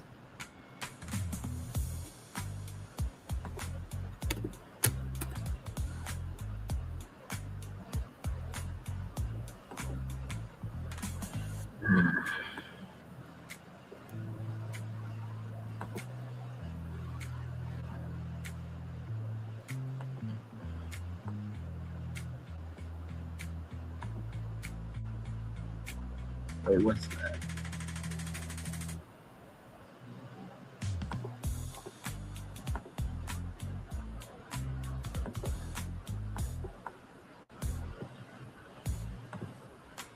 Black intellectuals.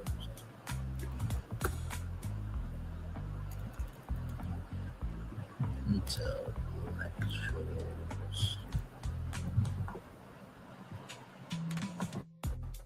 Trivia app. Maybe it's that.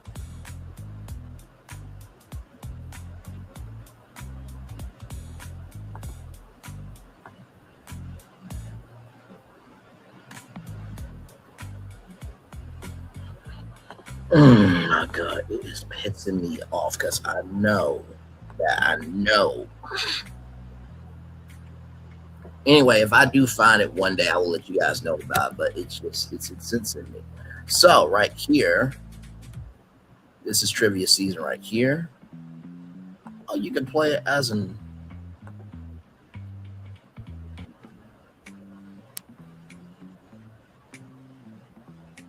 Okay, so you can actually play on your desktop too. That is really, really cool. And so here is their YouTube channel here. So here's what the app is.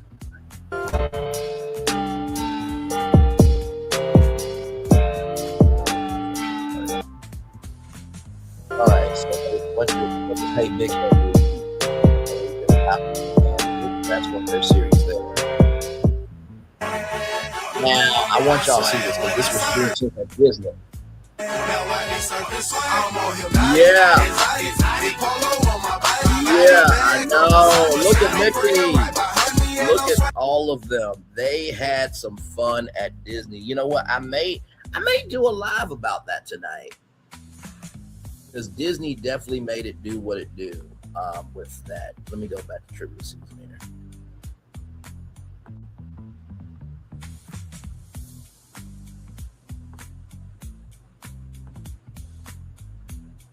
Why in the world is it not allowing me to show y'all quiz time?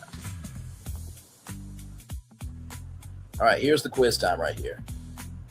Of course, we all know that's Will Smith, right? So that's how trivia season works there. So very, very cool. Wanted to show that to you all as well. So yes, indeed there. All right, let's continue on here. Now, child, listen. As we are talking about many things, we got to talk about the Housewives. Before we talk about Kelli Ferrer, we got to talk about Mia Thorne. So, child, just listen to our good friend Ken Pyre. Okay, here we go. Real Housewives of Potomac star Mia Thornton is being accused of stealing yet again. You heard that, stealing. And the Real Housewives of Atlanta is filming their season 17 reunion, and now we have to react to the seating chart. Here we go now.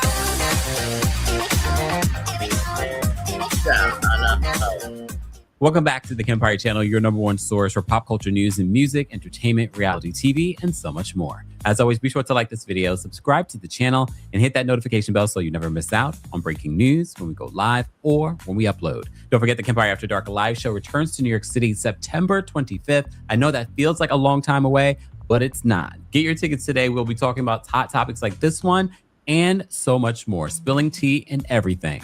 And don't be afraid to come on your own. I know a lot of people are fearful to come to these shows on their own, but that's the one cool thing about this live event. So many people do come on their own and end up making friends. So go get your tickets today. Live stream tickets are available as well. Ticket information will be available in the description. All right. So many of you have been sending me or tagging me in this back and forth between this Instagram model and Mia Thornton. You know, it was just a couple of months ago that we did a report on Mia Thornton being arrested for stealing those people's furniture out of her rental apartment in Atlanta. Okay. Well, now she's being accused of stealing another woman's body. Yeah. What? Yes. So this woman, Sophie O'Neill, was in the comment section of Mia Thornton's photo. Mia Thornton is wearing this beautiful white dress with, I believe it was this a Kelli bag. Don't get me lying about the bags. In the comment section, Sophie O'Neill says, please, can you remove the picture of me in capitals with your... So this is Sophie right there. Now, I'm going to be real with you. Sophie is a woman that a lot of black men would love to wife up. I'm just going to be real about. She's a beautiful woman. And I do see the neck structure there. You know what I mean? When I first heard this, I'm just like, bruh. But when you also see that it's literally the same bag right there, you know, we know Mia to be a liar. Mia be lying. Okay. Child, let's continue. Head on it. Thanks. And so we get to see the photo of her, the original woman, and Mia. Mia eventually deleted the photo, only for Mia to repost the photo. She's now deleted it. Mia, what is wrong with you? A lot. Mia then says, in her version of events, says, never needed clout. My name carries enough weight on its own. Child, who said that? Okay, girl. She then says the blueprint. Whose blueprint? She says the blueprint doesn't need permission to recognize itself. Kissy emoji. Are Let you me okay? guess. What's her name has a photo sitting down inside the restaurant too. Here's the funny thing about it. AI has gotten us just ridiculous. But even this photo though looks like AI. And I'm not an expert at telling AI the difference between AI and real photos, but I've seen so much AI recently that I'm like, this is giving AI as well. Girl, we need to see you post, even posting a video nowadays you can, but at least in the video, you can really tell if it's AI or not. Girl, go live and show us this outfit on. And the crazy part about this, it's not even a black woman that she used. She used this white lady, okay? So it didn't end there. It didn't end there. In the comment section, Mia's first caption saying, fake news, legal notice emailed my love. So she's threatening Sophie. Okay, girl, this is a lawsuit you're not going to win. I don't even know if you can afford right now to hire a lawyer to fight this. Child, as much as people don't like you, we will make a GoFundMe for her that will be more successful than the non-successful GoFundMe of Tasha K. Stop it. Stop it, Mia. Stop it.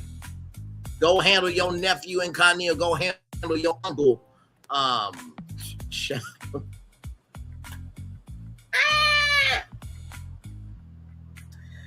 gotta look up who Mia Thornton dated, child. Mia Thornton.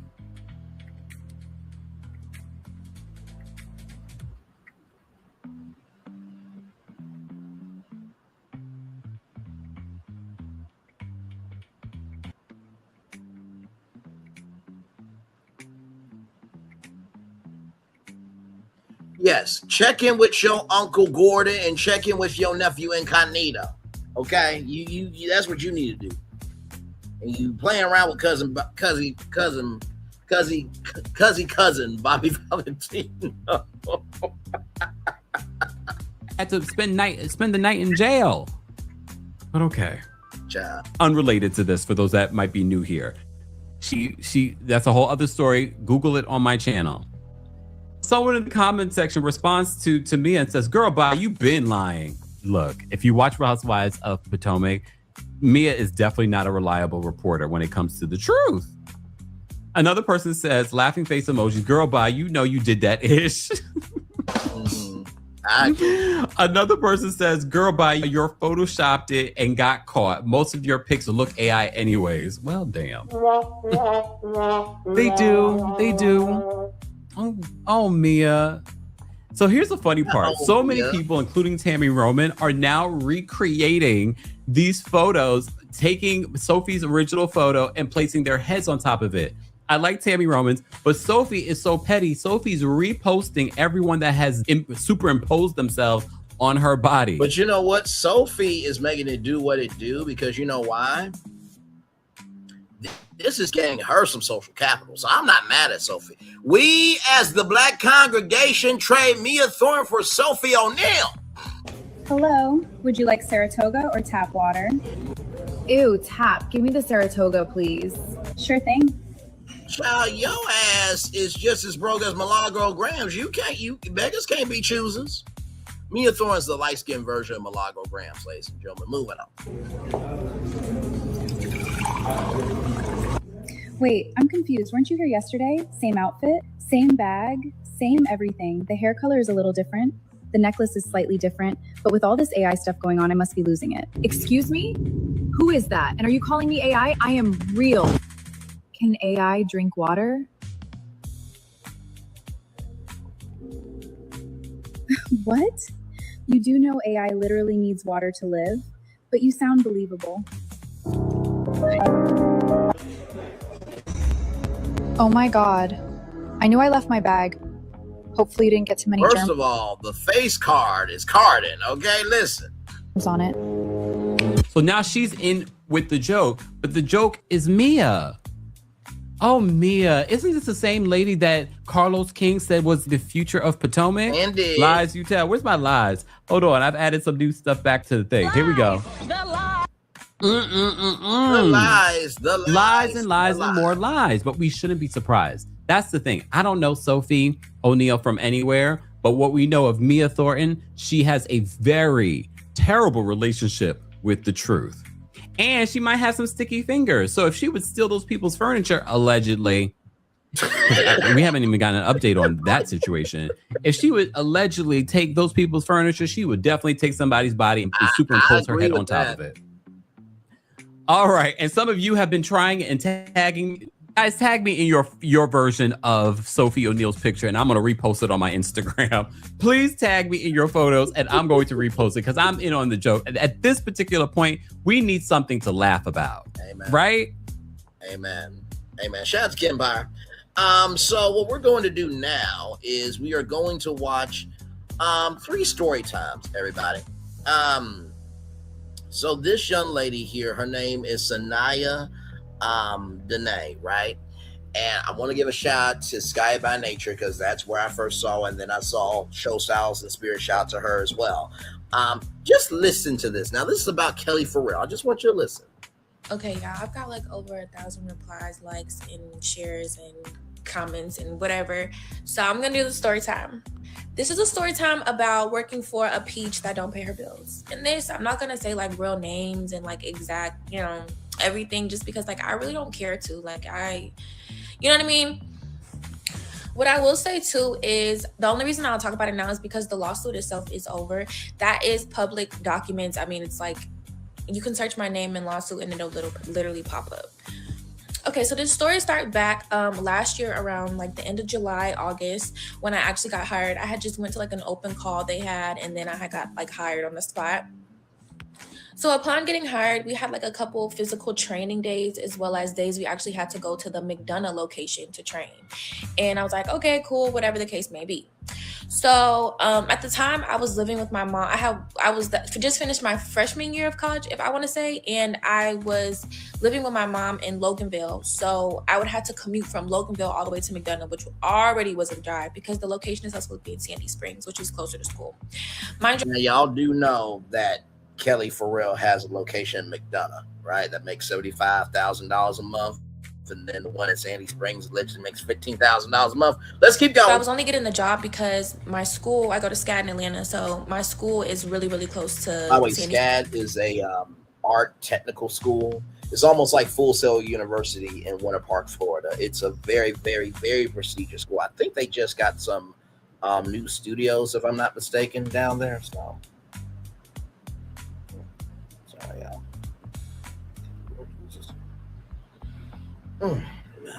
Okay. All right, let's continue on, y'all. Sorry. Springs, and I was going to move out there and get my own apartment for school. While on the series, I think the grand opening was televised. We were open before that. So we had opened like a week or two prior to the actual grand opening. She wanted us to wait because she was. So basically, opened it up for publicity purposes. Child, that's not following the reality.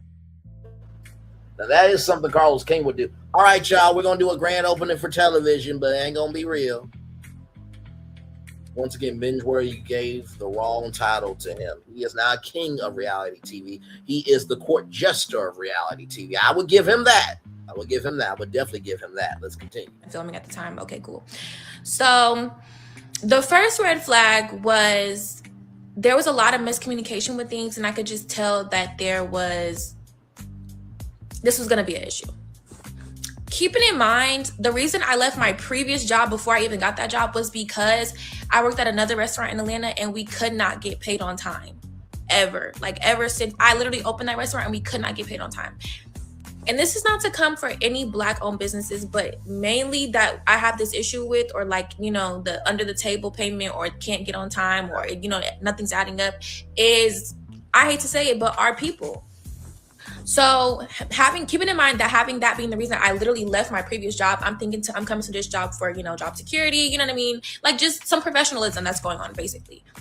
So the first red flag was, I think my training check and my tip out was my first ever payment that I got from them came in a Apple payment. No. You heard that correctly, an Apple payment. My job, they drop their checks weekly. Now there are different systems. There's like ADP, there's QuickBooks. I'm trying to think. Well, there's different systems that you can do, but Apple Pay, no. Okay, And then there's a platform called Connect Team where you can do all your scheduling and everybody can download the app so you can see when people clocked in and clocked out. Then you can convert those timesheets to make out the payments and everything else. So there are plenty of platforms and apps that Kelli Farrell could use, but she decides to do Apple Pay payments to her employees. Okay. No proof of, how they got this number, just in an Apple payment that said, hey, this is your check. And then I'll insert the receipt. Okay, and I'm just going to use my MacBook so you guys can see, but that's the actual So tip out of it. $221.47. Right here. Hey, Gigi, we are unable to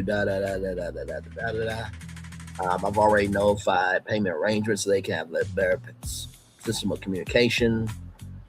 Due to my financial obligations, I cannot work without payment. That's from Sanaya. Now, I think that is a very professional DM because it's like, yeah, I'm not going to do this without y'all being professional. If you want me to be professional, I expect y'all to be professional, which is understandable.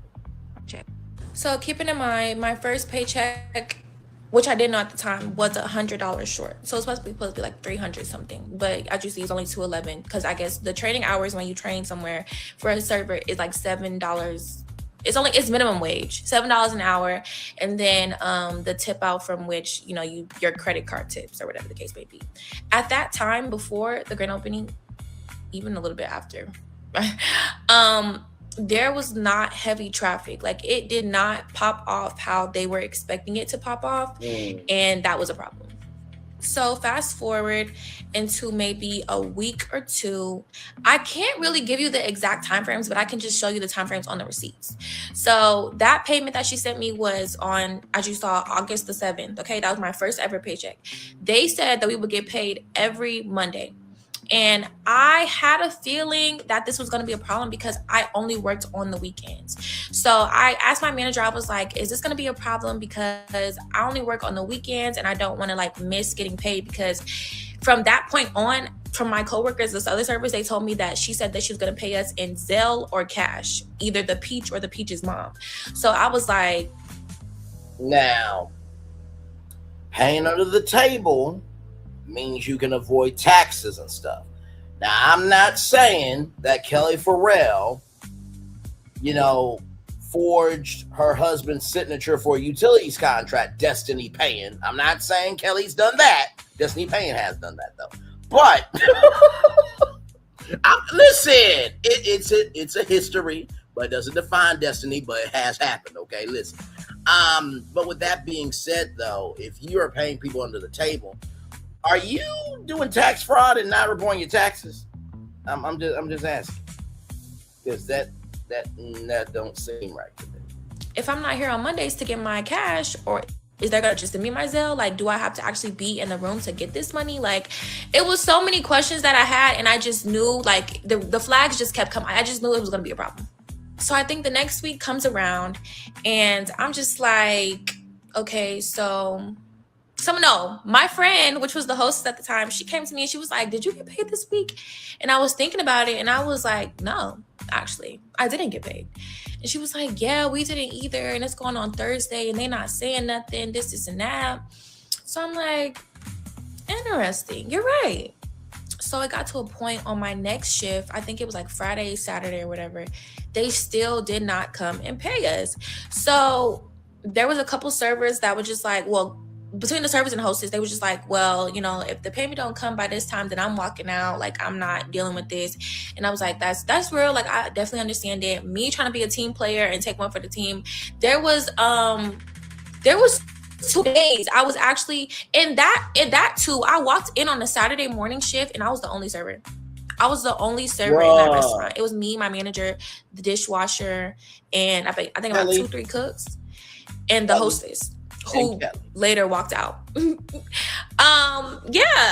I was the only server. So it was when the tables was coming in, I was taking all these tables by myself. My manager, she literally was doing everything she could to help.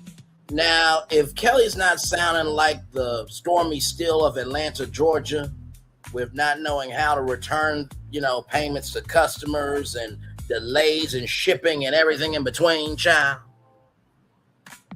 Now, listen, I mentioned Stormy still in the Essence article, okay? That is a pass that Stormy has, okay? Listen, don't you at me, okay? Listen. But it's just seeming to me, right, that obviously Kelli needs some help operationally.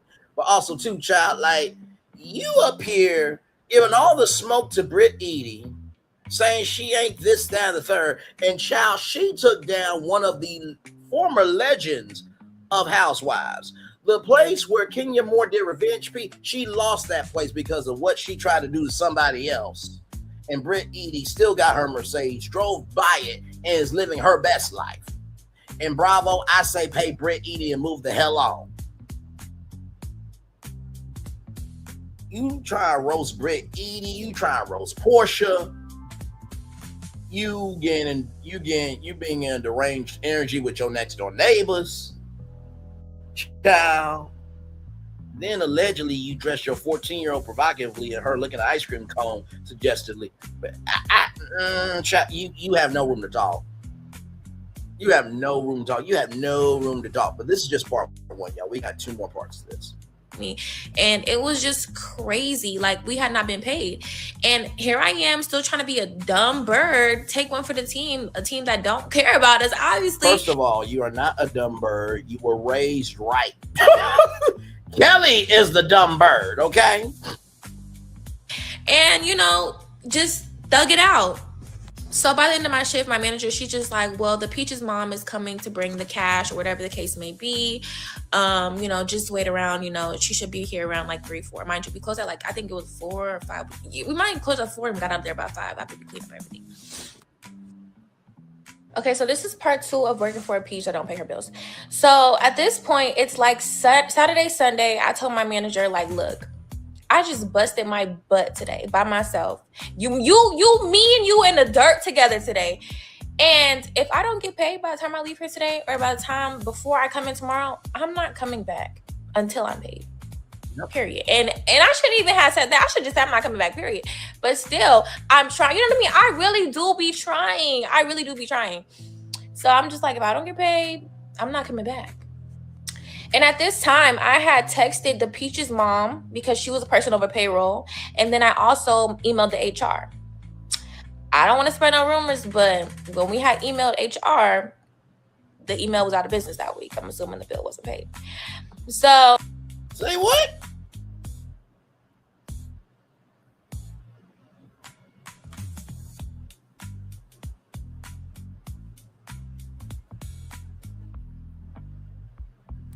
Does Kelli not have an HR person? That's why she's one person doing multiple things, child. And by the way, look at this. Girl, that's what happened to me in 2019 when it was at the Connors location. They didn't even have HR then. The city of Connors is suing her right now. Kelli, Andy, this better be addressed on the damn reunion. Okay, cool. No response. Mind you, I saw the text literally went through. I can show you the text. Because what this is sounding like, this is sounding like some Carlos King-ish of how Carlos King really don't bring up DV on his shows and he hides it under the rug. It's giving that energy of Kelli ain't talking about none of her financial issues. Now, she did say she was in the red, stuff like that. But child, you got Connors, the city of Connors, Georgia, suing you, but you want to flame everybody else. Okay, so it was actually Friday. Oh, dang. I was on myself on a Friday. So, yes, Friday, August 15th, that's when I sent this text message. Oh, my God, I forgot to tell y'all. Okay, so during this time, too, I was applying for my apartment for school, right? Because the student housing for SCAD is like an extra $10,000 to $14,000 on top of tuition. So I already did it before. I was like, okay, if you crunch the numbers, we're only in school for 2.5 months. That's almost like, that's a lot of money in rent. So it would make more sense for me to get an apartment so that I could take some money off my tuition. So that's what I was going to do. So that's what I did. I applied for an apartment in like upper west side or whatever the case may be. I used my pay stubs because at the time too, I was also an early development childhood nanny. So I would nanny Now for to prestige you. families in the higher communities or whatever the case may be through an agency. So I use my pay stubs for that, as well as, you know, the generated tip out, because generally the tip out wasn't huge. I mean, the tip I was making wasn't huge, but it definitely, you know, it was a little something that could help tip over the favors and with my nanny salary. So, okay, cool. So I remember applying, everything was going great, this and that, and something came back on the forefront of which I used the Nana's tip out. So for those who don't know and don't work in like the hospitality restaurant industry, there is a system called Toast. A lot of restaurants use it, and through Toast, you can clock in, clock out, see your tip out, see how much you've made, see, you know what I mean? You could track everything through that. So a lot of people, even though that being a server is not a really a wage heavy job, but like a tip heavy job, if you can provide at least 3 to 4 months of consistent or, you know, around the same amount of tips, they will accept that. So for any other job that I've used Toast for, it has worked. But specifically working with this one, I submitted it and they sent it back as, I don't want to say fraudulent activity, but they said that it couldn't be authorized. It couldn't be verified. That threw me for a loop. Like that literally, genuinely, I was so lost. I didn't really know. I was just trying to figure out. So with that coming back, it looked very suspicious. And I remember the leasing office the leasing agent had called me and she was just like, yeah, it's something coming back very funny with, you know, the Toast account that you leaked and the information that you're providing. It's almost seeming as though like there's a lot of, you know, not even a lot, but there's money that's unaccounted for and unauthorized. Like we can't verify it. And she was just saying that, you know, at this point, I do think that maybe you should either pull the application or, you know, they can investigate further, but there's no telling what they could find. So I'm like, that's very, very weird. Like, what is going on? Keeping in mind, this is before all this stuff had fully happened. So this was after I got my first paycheck too. So this was about the time I was waiting for my second paycheck. So I ended up pulling the application. I lost the money for that, of course. And yeah. And that's why I will always tell you, like, God really works in mysterious ways, because had I got that apartment and it was withholding my money like they was wage theft, I would have been shit-faced. So mind you, that happened while I was literally at work on one of my shifts. So immediately I'm starting to actually think about it. And I'm thinking to myself, I'm like, you know what? Wait, these people are actually kind of right. Because why in the first place,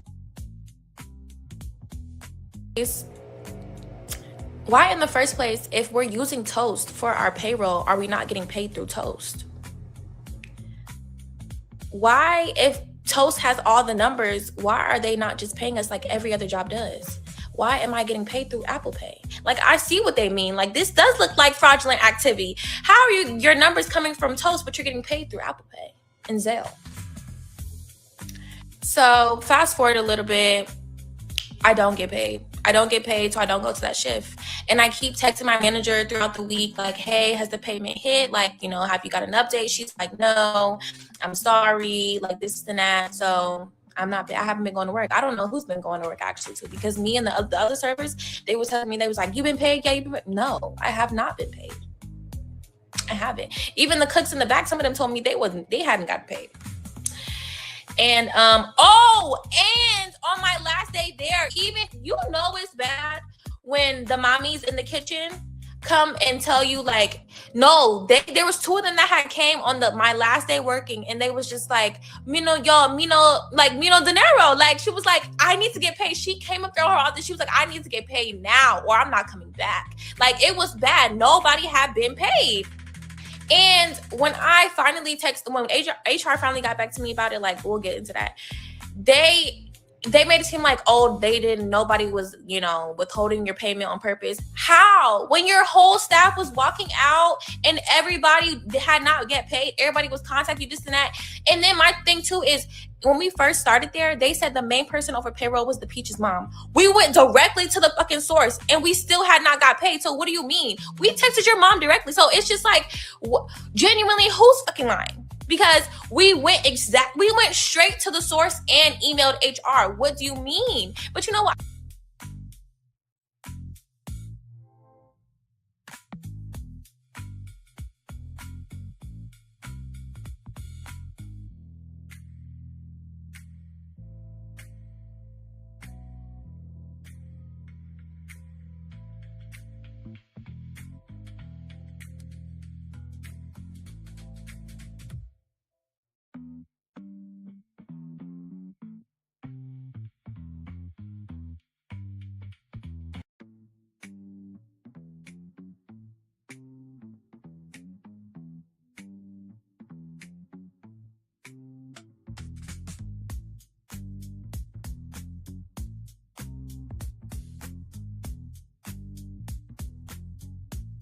I give HR grace because, again, the bill had not been paid that week because the email bounced. So, how? So at this point, 2 weeks had passed by, and I was like, you know what? I'm gonna fucking let it go. Like, it is what I'm gonna chalk it up. Like, I don't even give a fuck about the money no more. It ain't even about the money for me. Like, I'm gonna get this shit back to Compton. I don't give a fuck. Like, we've been kicked out of better places, Janika. So I'm just like, you know what? Whatever the fuck. Okay, cool. But then one of my coworkers sent me like the Peaches Instagram or whatever, and she was like, they were like posted up in a Sprinter. I can't remember what, like they were posted up in a Sprinter moving her daughter into school. And that, y'all, I'm not gonna lie, that riddled me so bad because literally I had lost the apartment for school, like I told y'all. So this was like the end of August. Mind you, school started the first week of September. So I was like, I made the decision to not go to school that semester because I was like, I'm not going to put my mom financially through that burden of trying to put up my tuition because my mom is a real single mom. You know what I mean? She literally do this by herself day in and day out since I was born. She didn't have no choice. My dad died before I was born. You know what I mean? So it's like, I was so irritated. So I had took off the semester of school because of that and lost the apartment, whatever the case may be. So I was like, you know what? I'm not letting this shit slide. Like I was gonna, but now I'm not. So that's when it was 2 weeks after I had not been paid that I was like, okay, I'm gonna take it to civil suit. When doing my research about civil suits, back pay, wage theft, and stuff like that, I researched all the things that, you know, the clauses that you could put in there as far as, you know, the things that you've lost because of this wage, you know, insecurity, as well as like, okay, so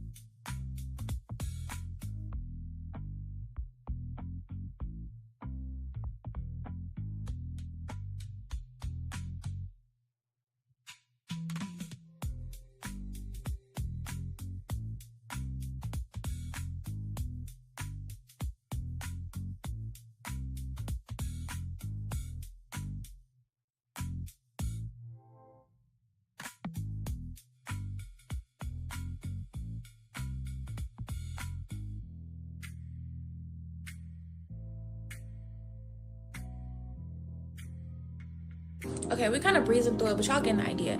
So I filed the suit, I want to say August 24th, 25th. This was now 2 weeks after I had not been paid. I have not received no type of communication.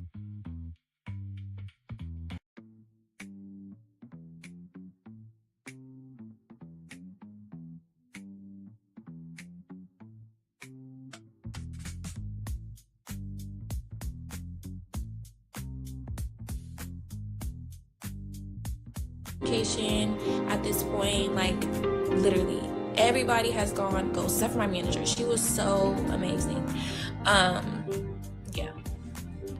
So I filed August 24th, 25th. Then 2 days after I filed is when one of her representatives finally reached out and was like, oh, we've heard that you guys hadn't been paid. So now at this point, we were 3 weeks behind on payment.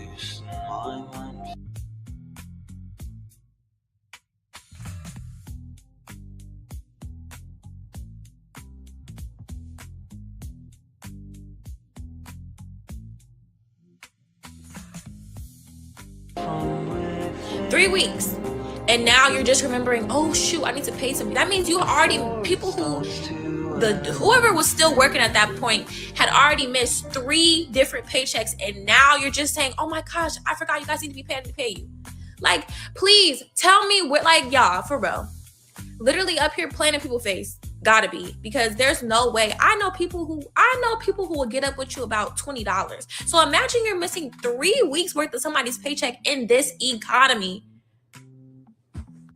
Please, please, please. So 2 days after I filed the suit, they reached out and was like, oh my gosh, like, what's your Zelle? Like, we're gonna Zelle you. Initially, and I want to speak on that too, because initially when the lawsuit came out, a representative said that, oh, well, we offer her a certified check and this and that. No, the fuck you didn't. You didn't offer me that until I said something about it. Until I said, and again, you're trying to pay me in Zelle with no pay stub, no documentation. So I know for a fact you're not taking out no taxes. So honestly, I can't even file this for my fucking taxes, because I know unless I get a 1099, and even that, because the numbers are not right. And then when they tried to offer me and pay me my last check, I was missing money. That's when I went down and and I had to provide the spreadsheet, of which I provided to the courts, of that they're not properly keeping track of the money we're making. They're not properly keeping track of our hourly. They're not properly taking out taxes. They're not doing nothing right on the business forefront of things. So, yeah. So mind you, this happened in August. So I declined the check, because I was like, if you're not going to pay me the back pay, and liquidated damages, we have nothing to talk about. I already filed the civil suit. So if you're going to pay me the back pay and liquidated damages, then I'll withdraw the suit. But I'm not taking just this money, because again, this is 3 weeks late. You guys knowingly withhold it. I don't care what nobody say. You cannot sit up and run a business and for 3 weeks forget to pay somebody when you're supposed to pay them every Monday. That's not how it works. So fast forward to September, the first week of September. This is when she actually got served, and this is when everything hit the blogs and the headlines. So at the time of the suit, I was 18 years old. I need everybody to know. And I was a fresh 18. I had just turned 18 earlier that year. So I want to say not going through the proper channels, but me wanting to do everything on my own and for going to filing on my own and figuring out things on my own. I knew that there was a potential that this could go public, but I didn't know everything that would come with it. And by that, I mean, like, when the blogs actually did leak this information, I felt like I knew that this was public record, but I didn't know that everything would be public record. I remember vaguely the day that it went viral or it went live, that my mom's address was actually leaked too. And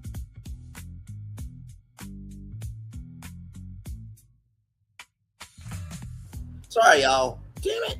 Why in the hell? Oh, give me a moment, y'all. I'll be right back.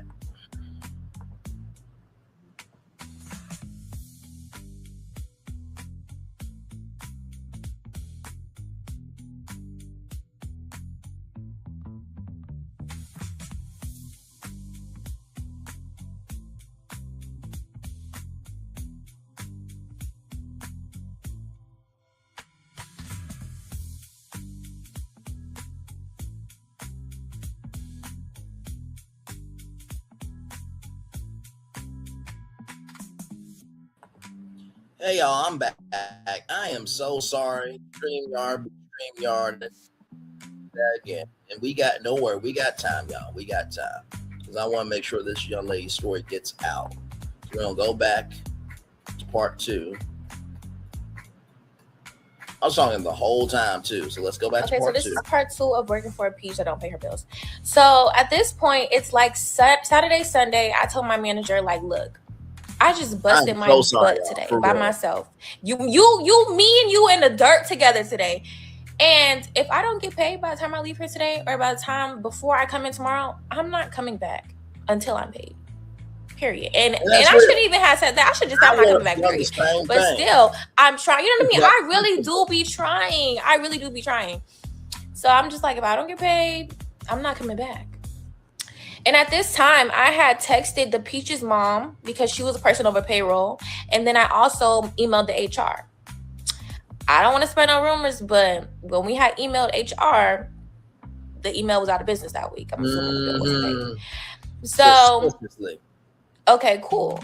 No response. Mind you, this is the thing too, right? Like, if you are a person that's doing multiple things, then you just need to say, hey, listen, I'm HR, I'm this, that, and the third. Because her sending that to HR and then the email not being available, there's something in the Kool-Aid ain't sweet about that at all. The text literally went through. I can show you the text. Okay, so it was actually Friday. Oh, dang. I was on myself on a Friday. So, yes, Friday. So here we go. Hey, Gigi, I'm writing to inform you that I will be unable to attend my shift tomorrow. The decision is due to the current uncertainty regarding my pay until I receive my due wages and clear commitment about consistent pay in the future. I cannot continue working. I've already notified management, so they have time to prep. I hope that moving forward that we can establish a better system of communication and a more consistent payment arrangement due to my financial obligations. I cannot work without assurance of timely and accurate payments. Sincerely, Sanaya. First of all, very, very well done in terms of, just not everybody who's on TikTok is stupid. Okay. I know that Gen Z has a problem with, attention spans, but no, this young woman, she deserves a full ride scholarship to SCAD from NBC Universal and a job at NBC Universal.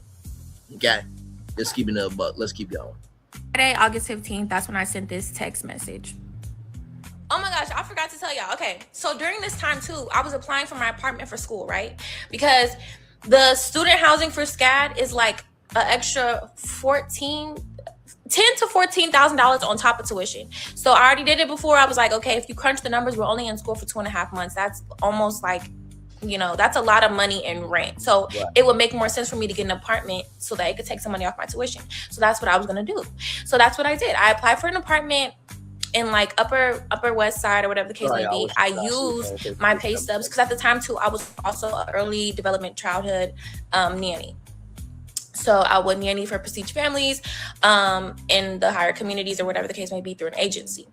So I used my pay stubs for that as well as, the generated tip out, because generally the tip out wasn't huge. I mean, the tips I was making wasn't huge, but it definitely, it was a little something that could help tip over the favors and with my nanny salary. So, okay, cool.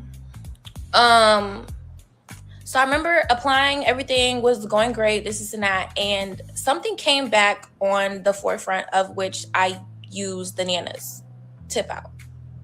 So for those who don't know and don't work in like the hospitality restaurant industry, there is a system called Toast. A lot of restaurants use it, and through Toast, you can clock in, clock out, see your tip out, see like how much you made, see, you know what I mean? You could track everything through that. So a lot of people, even though that being a server is not a really a wage heavy job, but like a tip heavy job, if you can provide at least 3 to 4 months of consistent or, around the same amount of tips, they will accept that.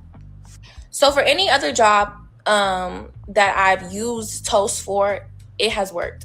But specifically working with this one, I submitted it and they sent it back as, I don't want to say fraudulent activity, but now listen, it's sounding like Kelli paying Kelly Farrell. I'm sorry, that was a slip of the tongue. I meant to say, it sounds like Kelly Farrell frauded her husband's signature for a utilities contract. Destiny Payne did that, not Kelly Farrell. But it is giving fraudulent activity though, because why in the hell, if you're making $75,000 a month at one location, you're making $15,000 a month at another location, that you're moving this energy? That's not cool. That's not right. That's disrespectful. They said that it couldn't be authorized, like it couldn't be verified. that threw me for a loop. Like that literally, genuinely, I was so lost. I didn't really know. I was just trying to figure out. So with that coming back, it looked very suspicious. And I remember the leasing office the leasing agent had called me, and she was just like, yeah, it's something coming back very funny with, the Toast account that you leaked and the information that you're providing. It's almost seeming as though like there's a lot of, not even a lot, but there's money that's unaccounted for and unauthorized. Like we can't verify it. And she was just saying that, at this point, I do think that maybe you should either pull the application or, they can investigate further, but there's no telling what they could find. So I'm like, that's very, very weird. Like, what is going on? Keeping in mind, this is before all this stuff had fully happened. So this was after I got my first paycheck too. So this was about the time I was waiting for my second paycheck. So I ended up pulling the application. I lost the money for that, of course. And yeah. And that's why I will always tell you, like, God really works in mysterious ways, because had I got that apartment and they was withholding my money like they was wage theft, I would have been shit-faced. So mind you, that happened while I was literally at work on one of my shifts. So immediately I'm starting to actually think about it. And I'm thinking to myself, I'm like, you know what? Wait, these people are actually kind of right. Because why in the first place, if we're using Toast for our payroll, are we not getting paid through Toast? Right. Why, if Toast has all the numbers, why are they not just paying us like every other job does? Why am I getting paid through Apple Pay? Like, I see what they mean. Like, this does look like fraudulent activity. How are your numbers coming from Toast, but you're getting paid through Apple Pay? Now, it's sounding like she's the Stormy Steele of Atlanta. Y'all remember Stormy Steele had problems with trying to keep up with sending out products on time, had all those returns, then want to return stuff to people, this, that, and the third. Not trying to shade Stormy Steele. That's her past. She's trying to move forward, but it's still her past, okay? I don't like people disrespecting people. I just don't do that. Right is right and wrong is wrong, okay? And like I said to Trullo, he probably is saying, rubbing his hands like Birdman, like, yeah, I told y'all. But you are also not allowing your kids to be on TV. So you're just like a Martell Holt. Like I said, kids should have the final decision of if they want to be on TV or not you, nor Martell or any narc, okay? Good Lord, that word got so over damn used by a waste of life. It should have been swallowed by her mother, but that's neither here nor there. Let's continue on. And Zale. So fast forward a little bit, I don't get paid, so I don't go to that shift. And I keep texting my manager throughout the week, like, hey, has the payment hit? Like, have you got an update? She's like, no, I'm sorry, like this and that. So I haven't been going to work. I don't know who's been going to work actually too, because me and the other servers, they was telling me, they was like, you been paid? Yeah, you been paid? No, I have not been paid. I haven't. Even the cooks in the back, some of them told me they hadn't got paid. And and on my last day there, even it's bad when the mommies in the kitchen come and tell you, like, no, there was two of them that had came on my last day working, and they was just like, Mino dinero. Like, she was like, I need to get paid. She came up through her office. She was like, I need to get paid now or I'm not coming back. Like, it was bad. Nobody had been paid. And when I finally when HR finally got back to me about it, like, we'll get into that, they made it seem like, nobody was, withholding your payment on purpose. How? When your whole staff was walking out and everybody had not get paid, everybody was contacting you, this and that. And then my thing too is, when we first started there, they said the main person over payroll was the Peach's mom. We went directly to the fucking source and we still had not got paid. So what do you mean? We texted your mom directly. So it's just like, genuinely, who's fucking lying? Because we went straight to the source and emailed HR. What do you mean? But you know what? I give HR grace because, again, the bill had not been paid that week because the email bounced. So how?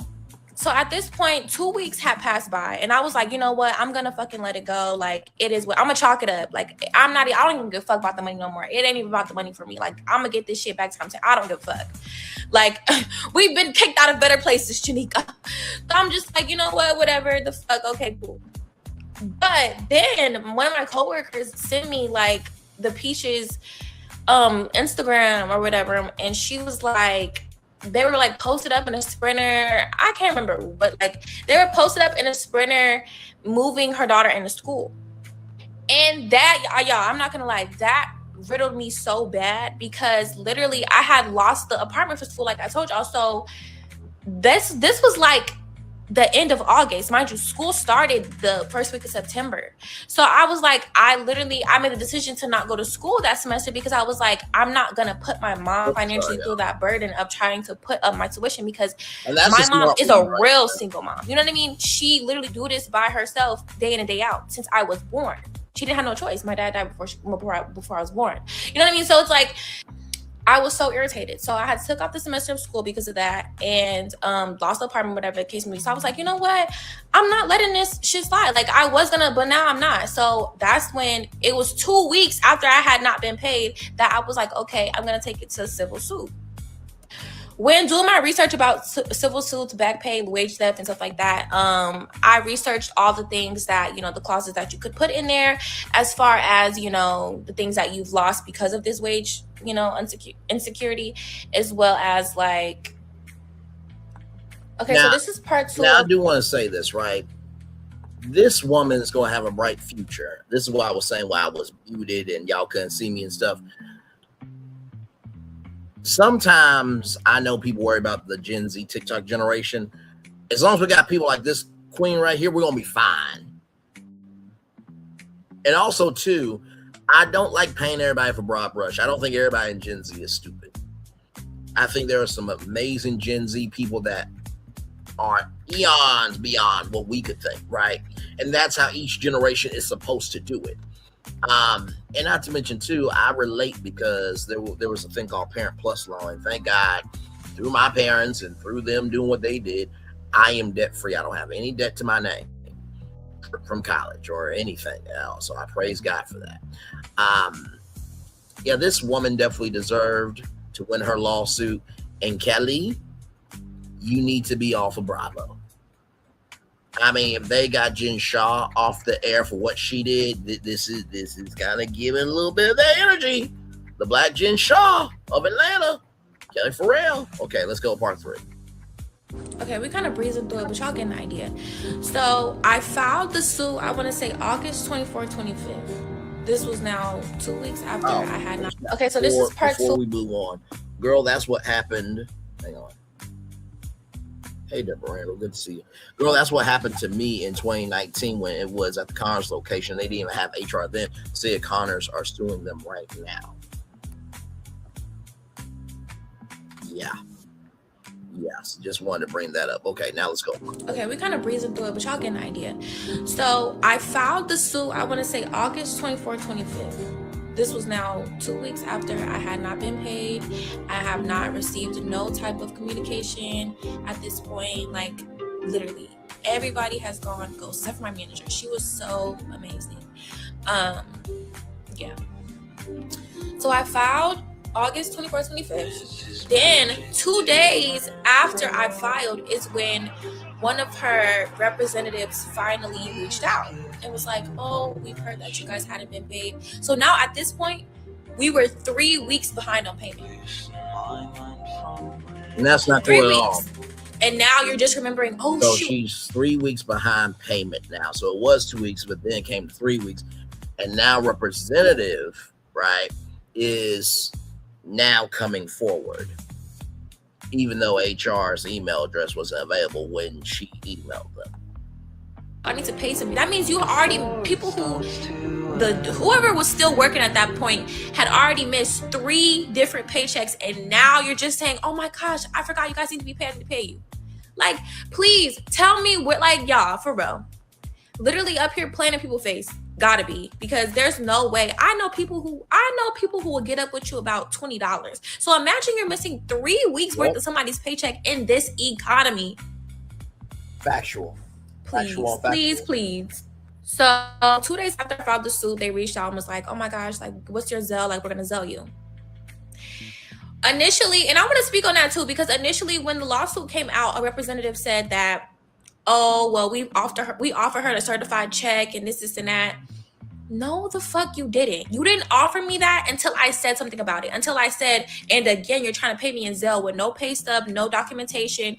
So I know for a fact you're not taking out no taxes. So honestly, I can't even file this for my fucking taxes because I know unless I get a 1099, and even that, because the numbers are not right. And then when they tried to offer me and pay me my last check, I was missing money. That's when I went down and and I had to provide the spreadsheet of which I provided to the courts of that they're not properly keeping track of the money we're making. They're not properly keeping track of our hourly. They're not properly taking out taxes. They're not doing nothing right on the business forefront of things.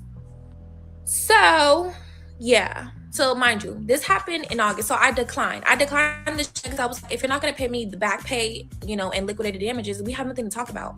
I already filed the civil suit. So if you're going to pay me the back pay and liquidated damages, then I'll withdraw the suit. But I'm not taking just this money because, again, this is 3 weeks late. You guys knowingly withhold it. I don't care what nobody say. You cannot sit up and run a business and for 3 weeks forget to pay somebody when you're supposed to pay them every Monday. That's not how it works. No. And not to mention, too, most businesses, they either pay weekly or bi-weekly, and usually you get paid either on Thursdays or Fridays. If it's bi-weekly, you gotta wait until the second Friday or the second Friday or the second Thursday. If you get paid weekly, you usually get paid on Thursdays or you get paid on Fridays. And then some people, they do get paid, Tuesday, Wednesday, Monday, which I don't get that, but okay. Forward to September, the first week of September. This is when she actually got served, and this is when everything hit the blogs and the headlines. So at the time of the suit, I was 18 years old. I need everybody to know, and I was a fresh 18. I had just turned 18 that year, earlier that year. So I want to say not going through the proper channels, but me wanting to do everything on my own and for going to file it on my own and figuring out things on my own. I knew that there was a potential that this could go public, but I didn't know everything that would come with it. And by that, I mean, like, when the blogs actually did leak this information, I felt like I knew that this was public record, but I didn't know that everything would be public record. I remember vaguely the day that it went viral or it went live, that my mom's address was actually leaked too. And that was out of line. That was completely asinine, disrespectful, and classless behavior. Now, I get that we're trying to get to the root of the story, but also too, like, y'all, treat people how you want to be treated. I know some people don't have the capacity, capability, comprehension of brain cells to do that, or the tissue to aim for the tour, or the tissue to birth out child, to be responsible, have integrity, be accountable for what they do. DL Whisperer, AL, Milagro Grams, Tasha K, and the rest of y'all that decide to feel how y'all want to feel about me. Well, I never done nothing wrong to any of y'all personally, including people that actually knew me personally, virtually personally, wanted to throw me away though. Now that waste of life should have been swallowed by her mothers off of YouTube. Now you can't say nothing. Okay. But yeah, some of y'all are getting notices that y'all can't create original content on YouTube. My Lord Jesus, moving on. And I was baffled because, and my mom was too, because at the time my mom was looking at, she's literally just now becoming, you know what I mean? She was literally just a minor almost yesterday, and you're telling all our business, you know what I mean? And then there was a time that we had somebody come to our house and like take pictures, and like, it was so weird. Like during that time, I didn't know everything that was going to come with that. And if I could have did it differently, I probably would have got a lawyer just to, like, shield me on that forefront, because it was a lot of things that just, like, you know what I mean? I feel like I had no privacy at that point. You know what I mean? And I didn't really want that. I really just wanted my money. Like, I don't really care what anybody else says or what they say. I really wanted my money. And if she was in this position or anybody else, you would understand that too. Yep. In this, I'm telling you, in this economy, I live in Buckhead. Gas was almost $7 when gas was at its highest. You think I'm about to play with you about a paycheck? Oh hell, girl, I'll see you in court. So yeah, when that happened, it was crazy. And then on the other forefront too, it was so distasteful to see. Like it was 50-50. Like it was some people that was just like, oh, like, you know, I could definitely see this. And then also at the same time, it was people who were like, what is she suing this much for? This and that. So I'm actually gonna break that down for us, actually. So in total now, the full thing was $19,000 that I was awarded from the court. This is the final order and final thing. Come on! You can read that to see that I'm not lying. It's an actual court document. That's the actual final ruling. So I actually won. Let me go back for a second. This is right here. Oh. Okay, first of all, you ain't gotta drop all that chocolate. okay. We kind of breezing through it, but y'all getting idea. But let me, because I was trying to see it. To follow it on my own and figuring out. I remember was the time my mom with that, and if I could have did it, you know what I mean. And I didn't really want people who were in the court. This is. So as you can see here, it came down on May 20th, 2026. It's been ordered, adjudicated, and decreed and granted. This is the final that a judgment order entered into the favor of the plaintiff against the defendant, jointly and severely. $1,000 that I was awarded from the court. This. And severely in the principal amount of $18,788.52 together, along with the cost of the court. Signed on this day, the 12th of June, 2026. And y'all see who that says, right? That says Nana Chicken and Waffles, Kelli Farrell. Kelli! Kelli!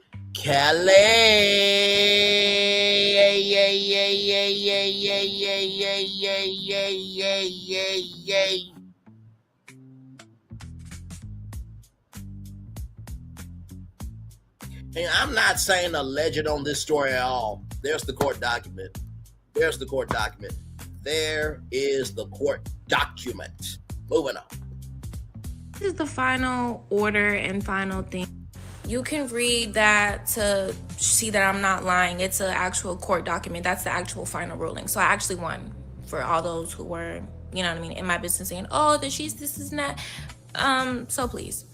So the actual suit itself was a wage theft suit because it was stolen wages. We agreed to a contract, or whatever the case may be. We agreed to a wage that I was going to receive that I never received. So I filed for a wage theft, and then that was about these numbers are rough estimates. These are not. Now you see how everybody is supporting her. I mean, sincerely. PhD people are coming to her chat. Yeah, they did need this tea at the reunion. I would have been like, wait a minute, if I'm Andy Cohen, I would have gladly brought her out and let the paperwork speak for itself. And I would not have cared. Nope, we're not moving on from this, Kelli. Nope, we're not. Eat the cake anime, eat the waffle anime, eat the chicken anime. Not the exact numbers, but I would say I was owed a back pay of about $900, right? So you should have just paid the $900. And back pay and liquidated damages, they just times that number by 2. So that's now $18,000 in, not say $18,000, my bad. $1,800 in money. That's, back pay, liquidated damages. And then I did, the blogs did get that part right. They it was $5,000 in emotional damages because I'm going through it. Like I'm literally at home trying to figure out my next job. Then on top of that, like trying to get my life together. I just missed the whole semester of school that I'm gonna have to make up now. Like that was in there too. So my lawsuit was just everything that I lost because of that one hiccup. Like, life comes at you so fast, and just because of that one hiccup, I lost a lot. Like, you know what I mean? I wasted my time. I could have been doing something that just genuinely benefited me. So yes, I sued for my wage theft was like $900. Then the liquidated damages back pay, which is $1,800, $5,000 emotional damages because I'm hurt. Like, I'm literally irritated as fuck. I'm going through it because Anybody would be. I don't have to explain it. Y'all get it. You like if you were in that situation right now and you had obligations and responsibilities and bills to pay, you would be mad too. I'm telling you right now. So yes, and then I don't even have time to sit down and be on somebody's couch talking about my feelings because life goes on and I have real shit to do. Nothing is gonna stop not being need to be paid because I'm mad or I'm sad. I got shit to do. And then I put in there a clause for my tuition because since I missed a semester of school, I'm gonna need $10,000 because when you go to school during a summer course or a summer class, the government FAFSA does not help you with that. Yeah, that's true. You have to pay that out of pocket actually. And SCAD wants the whole thing. I paid, it was like a $500 clause for back taxes that I probably will have to pay just because, I will have to figure out, what to do with that.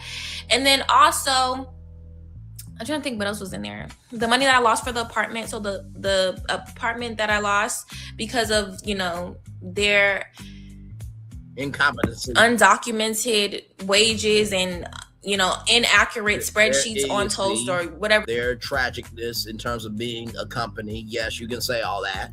Where the system was. And there was something else, but yeah. And I won it all. I actually won it all because, they responded publicly, but never responded to the courts. And then never went to any court dates. So. Never went to any court dates. Sound like the Wendy Orfezzo of Atlanta. That's just in a nutshell. And that was my life. And yeah. Very well done to that sister. Very well done. Kelli, get on your good foot and get to stepping off of Roa. This should have been on the reunion. Andy Cohen and Bravo. If Portia's divorce can be dragged, if y'all can make fun of Angel and Kay with her picture frame, y'all can bring back Phaedra after she lied. That need to be on the fucking damn reunion. If Kenya Revenge P. Moore did what she did to Britt E, this should have been on the damn reunion. Ain't no damn sense. Kelli, screw you, heifer. Now, speaking of somebody that just is, y'all know Big Tigger, right? A lot going on with Big Tigger. Okay, here we go from TMZ. I don't like people not respecting people like that. That just angers me to no end. It really does. Okay. So here is Big Tigger, mug shot from Battery Child Cruelty Bust. This is an exclusive. Here's the booking photo for Big Tigger poll. Here's the booking photo Big Tigger posed for after being arrested in Georgia for battery and third-degree cruelty to children. TMZ obtained the radio host mugshot showing him sporting a slight grin. As we previously reported, according to police records, longtime radio personality and former host of BET's Iconic or Black Conic Rap City was booked into Fulton County Jail Saturday morning, but bonded out later in the day. Officials with the jail tell us Tigger was released after posting security bonds, or certainty bonds rather, totaling $10,000, including a $9,000 bond tied to aggravated battery charge and a $1,000 bond related to the cruelty to children charge. According to the document, the incident traces back to a dispute in May between Tigger and his wife Alicia Brown at the Sandy Springs home. Brown told investigators the argument erupted over text messages Tigger allegedly exchanged with a female co-worker over several weeks, according to a local outlet WSB-TV. Per the affidavit, tensions escalated when Tigger allegedly began yelling during the confrontation and started recording Brown with his cell phone. Brown told police she attempted to take the phone, leading to a struggle in which Tigger allegedly tackled her while trying to gain repossession of the device. As we reported, the cruelty to children charge stems from allegations that BT's 13-year-old son was inside the home during the incident and heard the confrontation unfold. My God, today, Jesus. The arrest comes just weeks after Tigger publicly addressed what he described as growing speculation and discussion surrounding his personal life on social media during his radio program. Tigger has not publicly responded to the specific allegations detailed in the arrest affidavit.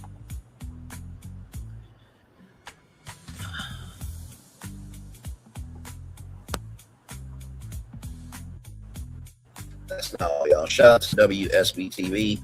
Big Tigger pushed wife, sending her hand first into door, warrants say. Morgan was arrested on Saturday and was later released on $10,000 bond, according to court documents. Longtime Atlanta radio host Arian Morgan, also known as Big Tigger, has been arrested on battery, cruelty to children charges. Morgan was arrested on Saturday and was released on $10,000 bond for allegedly assaulting his wife, Alicia Brown. According to the arrest affidavit from May, Morgan and his wife, Alicia Brown, were in an argument in their bedroom over text messages he had received from a female coworker. Brown told police that the back and forth text messages from her husband and the coworker had been going on for a couple of weeks. That's when Brown said Morgan began raising his voice, yelling at her, "You're a psycho." This is all alleged. Brown said Morgan then pulled out his phone, began recording her. Brown said she tried to grab the phone from Morgan's hand, and then he tackled her to the floor to get the phone back during the incident. Brown said she ended up with a small bruise to her lower lip. Brown says she then went down to the basement inside their Sandy Springs home, which is where they work from home. She said Morgan followed her to the basement office. "I will show you, psycho," Brown yelled at Morgan as she unplugged a computer from the wall. The affidavit said, "I helped purchase the equipment for the two of us." I'm just going to say this now. She works in cybersecurity, which you can do from home, and he works in radio and media, right? So he needs a home office, to do corresponding emails and all that type of stuff. Also, you can have a radio studio put in your house. So, but why would you pull equipment out of a wall where that's both of y'all sources of income is beyond me. But hey, this is the news of the day. Brown says that's when Morgan came up behind her arm and told her to stop. Brown said she told Morgan to leave me alone, take your hands off of me. Brown said after that, Morgan used force to move the victim shut, the victim causing the victim to stumble first into an office door. The report says Brown sustained a deep cut above her left eye, which we did see that stitch, right? So, according to the affidavit, the incident between the two was all caught on their Ring security system. Brown ended up going to a Dunwoody urgent care clinic where police was ultimately called to investigate. She was then taken to Grady Memorial Hospital because of the severity of the cut. The affidavit said Brown was initially not cooperative, telling police that she was afraid what Morgan might do to me because he's a well-known celebrity and nobody would believe me. The cruelty to children charge comes after the fact that the couple's 13-year-old son was in the home during the fight and heard everything happen. In the last couple of weeks, Morgan addressed on social media and during his radio show what he called significant public discussion and speculation regarding my personal life. And of course, good morning, Atlanta. I'm extremely privileged to be here this morning. Back at work. Over the past several days, there's been significant public discussion and speculation regarding my personal life. I understand this can happen being a public person. I've been doing radio now 32 years and television for 29. I appreciate first and foremost the support concerning so many people have shown. I want to say categorically, these allegations and accusations that have been circulating about me are false, untrue, not happening, didn't happen. Additionally, it's important to clarify that Francesca and I have never been anything more than friends and respected colleagues. I'd like to apologize to you, Francesca, for the impact of these last few days or this last week. I hope you accept my apology. Out of respect for everyone involved, I ask for grace, privacy, and restraint as my family navigates this difficult moment. For more than 30 years, I've had the privilege of serving this in many communities through music, entertainment, and connection. I remain grateful for the trust so many of you have placed in me throughout that journey, and I intend to continue living and leading in that manner, worthy of that trust.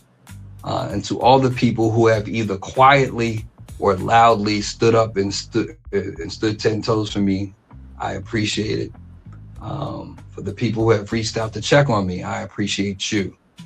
No name dropping necessary, you know who you are. There is that from Big Tigger. And it says right here, I want to say categorically that these allegations and accusations that have been circulating are false. He said, I have respect for everyone involved. I ask for grace, privacy, and restraint as my family navigates this difficult moment. Channel 2 Action News, WSB TV, reached out to Morgan's attorney for comment on the story. We are waiting to hear back. And then finally, here is this. Now, this is big. Okay, from 11 Alive, which is a Techno station and also an NBC affiliate. Big Tigger, or to stay away from wife and children in domestic case. Okay, so it's a video. Okay, so here we go.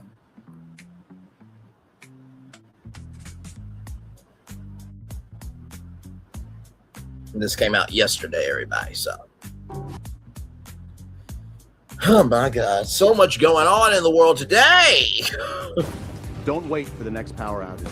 Premier has Generac generators in stock now. Keep your home powered to keep your family safe and comfortable. Call today for your free quote and $1,000 off installation.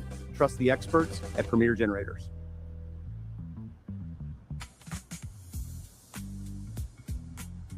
Sorry, y'all, I was just trying to Just got our hands on a new court document that shows a judge has ordered Atlanta radio host from B103, Big Tigger, to stay away from his wife and children. She was granted a temporary protective order yesterday. Big Tigger, as you may know, was arrested over this past weekend on battery charges. He has since been released and denies all of the allegations. So there is that there. That's everything you need to know about Big Tigger. If there's anything else that you need to know about Big Tigger, I will definitely let you guys know. We do have more Burnley's Virtual Tour Live coming up right from this space right here and right now. I know this one's a little long in the tooth because the webcam went out. StreamYard. And my microphone too. StreamYard. But we're going to press on. Okay. So check this out from blacknews.com. Once again, our good friends over there. 23-year-old black man becomes first in Louisiana to be cured of sickle cell disease through gene therapy. Let me say that 2 more times. 23-year-old black man becomes first in Louisiana to be cured of sickle cell disease through gene therapy. 23-year-old black man becomes first in Louisiana to be cured of sickle cell disease through gene therapy. This is some amazing news here. Daniel Chrissy, a 23-year-old African-American man from New Orleans, Louisiana, led by Tyler Ray, let the good times roll, baby, has become the first person in his state to be functionally cured of sickle cell disease through gene therapy. After a challenging 2-year treatment journey, doctors say the disease is no longer active in his body, and praise be unto God for that. Chrissy received the groundbreaking treatment at Manning Family Children's Hospital. The procedure used his own stem cells, which doctors edited in a laboratory to stop producing defective cells responsible for sickle cell disease, according to WLBT. The road to recovery was not easy. Speaking during a press conference, Chrissy described the experience as the most difficult challenge of his life. He said the treatment process lasted 2 years and tested him physically and emotionally. Before the procedure, sickle cell disease threatened his dream of becoming a pilot. Now, with the disease no longer active, Chrissy hopes to help others facing similar struggles. He plans to support patients through a nonprofit organization, focus on people undergoing treatment. I don't want anyone else to have to experience the loneliness and uncertainty and hopelessness that I felt a couple of years ago. Doctors say gene therapy offers new hope for people living with sickle cell disease. Louisiana is about home to 3,000 residents. That is astronomical to think about that. 3,000 residents with the condition, many of whom continue to face challenges, accessing advanced treatment options. Chrissy also called for broader access to care. Someone's ability to access treatment and potential cure should not be defined by their zip code or their skin color. Okay. He said people in Louisiana deserve the same opportunity as people anywhere else in this country. And I fully agree with that. The day we recognize that access can be But the day we recognize that access is a tool to achieve elevations, the day we'll all make it. Amen. Amen. Amen. Shout out to Daniel Casey there. Shout out to blacknews.com for that great destination there. All right, y'all. Here we go from vinepair.com. Now, there's been a lot of news about Uncle Nearest, but this is some good news right here. Uncle Nearest receiver files intent to sell the whiskey brand. Here we go. 9 months after being named the receiver of Uncle Nearest Incorporated, Philip G. Young Jr. filed a non-binding letter of intent to sell the Embowed whiskey brand that past Friday. Filing comes just 3 days after the case's presiding judge denied founder Fawn Weaver's motion to reverse the company's receivership. By the way, the Martha's Vineyard property has been approved, but the funds are not going to go to Fawn Weaver. They will go to the I believe they will go to the paying down the debt. Young will potentially hand all assets of the company, with the exception of 3, to an undisclosed African-American owned investment firm. Let me say that 2 more times. An African-American owned investment firm. An African-American owned investment firm. Should the court approve the sale, possible buyer has signed a non-disclosure agreement, which will remain anonymous until the sale is finalized, which is expected to happen within 45 days. So, second. So that is 1, 2, 3, 4, 5, 6, 7, 8, 9, 10, 11, 12, 13, 14, 15, 16, 17, 18, 19, 20, 21, 22, 23, 24, 25, 26, 27, 28, 29, 30, 31, 32, 33, 34, 35, 36, 37, 38, 39, 40. 41, 42, 43, 44, 45. So by July 16th, we should find out who is the the African-American investment firm. The transaction does not include the company's properties in Edgerton, Massachusetts, and Cognac, France, nor any assets of Grant Sidney Incorporated. Young previously eyed buyers for both the Massachusetts and Cognac properties because they were going to produce cognac over there. So it's going to be Uncle Nearest Cognac. Don't know what that's going to be of, but then I think there was a brand called something One Spirits. It was like an organic vodka brand, I believe. What will become of the outstanding assets remains a question. Limited details are available about the brand's forthcoming owner. The buyer intends to maximize the brand's current workforce, leverage strategic partnerships to boost sales, and honor its existing cultural significance, Young says in the letter of intent. Y'all need a brand director. Put the job publicly and make it available to work remotely, and I will apply. Sincerely, this brand deserves to be around in the culture. The transfer in ownership will end Young's 9-month stint as Uncle Nearest receiver. He was granted control of the business last August after the company's lender, Farm Cred Mid-America, filed suit against Weaver for defaulting over $108 million. Now, the crazy thing is, they're going to be a black billionaire to just write the check. I could give over $108 million. But we're also going to make a game plan so you don't get back into this position ever again. That's what should have happened. 1 month later, Farm Credit monitored to expand the receivership after discovering additional assets within Uncle Nearest Incorporated. Weaver then motioned to terminate the receivership in December, which the case's judge denied last Tuesday. More details about Uncle Nearest buyer ownership structure and future brand strategies will emerge if the court approves the sale. Future brand strategies is very important because the future brand strategies will determine how the buyer moves and will determine how they structure the ownership. VinePair's pro take: while the identity of the buyer remains shrouded, the receiver's description of its bona fides raised the possibility that it is Marcy Penn Capital Partners.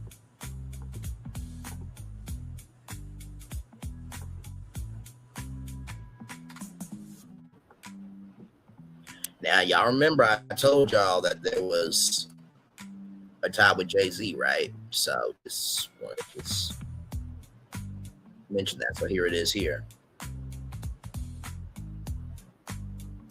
Co-founded in 2024 by Sean, Jay-Z Carr, Jay Brown, Robbie Robinson, the $1.1 billion platform provides strategic capital to culturally influential growth stage consumer and lifestyle brands. So the Jay-Z Alliance Fund that extended nears a $20 million bridge late last year. The providence and location of that sum was at the center of explosive testimony in court by Fawn Wheeler, who freely admitted he had moved it out of the distillery's account into one controlled by Grant Singh so that it could not be snatched by the receiver or lender. Farm Credit Mid-America Market Pen does not appear to have its own website. I just tried to pull that up. An email request for comment to Pendulum Holdings, a vehicle group with which Marcy Penn's affiliate, bounced back. Neither Uncle Nearest nor Grant Sintony, the nominally unrelated business controlled by the Weavers that Achille last week moved into the receivership due to ongoing scrutiny over commingled funds operations, immediately responded to requests for comment from the firms themselves and Fawn Weaver individually. Since it hit the docket, Fawn Weaver has posted no content related to the bombshell filing on her Instagram, her preferred social media platform. Her project's volume of videos regarding the receivership actually became a source of contention during the proceedings, with Achille warning of potential sanctions for anybody who violated the fine line between litigating the case, while keeping public relations implications in mind and using the justice system as a vehicle to promote a specific narrative.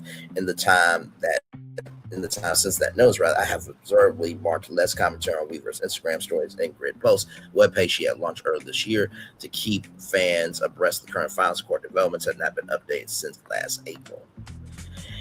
In the signing of the initial receivership order last August, Fawn Weaver allegedly ceded executive control of Uncle Nearest on a temporary basis. This is why her gambit in March 2026 to enter the firm into Chapter 11 proceedings was rejected so quickly by a bankruptcy judge. The dismissal is on appeal. But for it to be sold to a new owner entirely will mark an enormous loss of stature for Weaver, who styled herself as hashtag the people CEO and cultivate a prominent media presence based on her carefully crafted image as a visionary Black entrepreneur.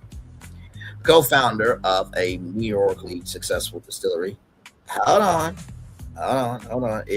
Listen, a success is still a success. Let's not reduce the success, okay? Let's not do that. With a cinematic history, I bet the Weavers did not themselves uncover. Interesting. That was the New York Times. Clay Risen in 2016 gets booked for keynote speeches by the Brewers Association for a commencement address at historical Black colleges and universities, and as a guest judge on Shark Tank, the People CEO ran that firm into the ground, increasingly became antagonistic towards the receiver that she helped the court to select and mismanage the books to the point that fire sale was the only move left on the board, not so much. According to the receiver's judge, most recent order, the last scenario may hew more closely to Fawn Weaver's true legacy than the former Achille, who throughout the document hammered what he perceived as her lack of credibility, wrote that Uncle Nearest under Fawn Weaver's control was far better at spending money than making it. Soon somebody else may try their hand at the task. David Fonte, Lion Pair columnist and contributing editor, shout out to her.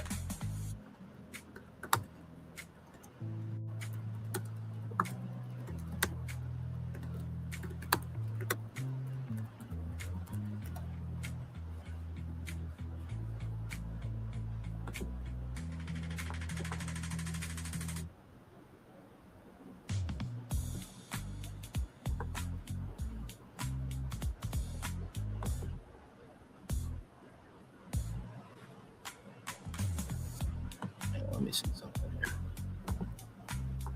This is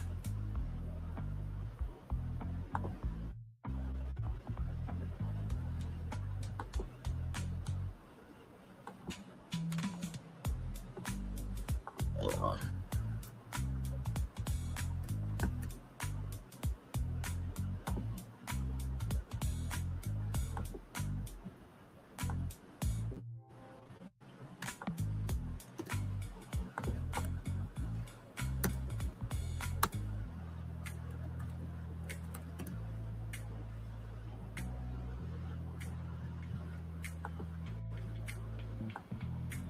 I was going to bring up something for y'all, but I cannot seem to find it. But there was a student.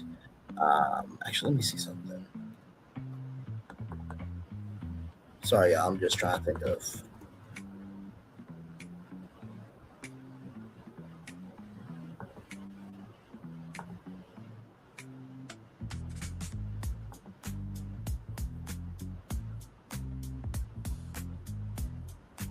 Give me a moment.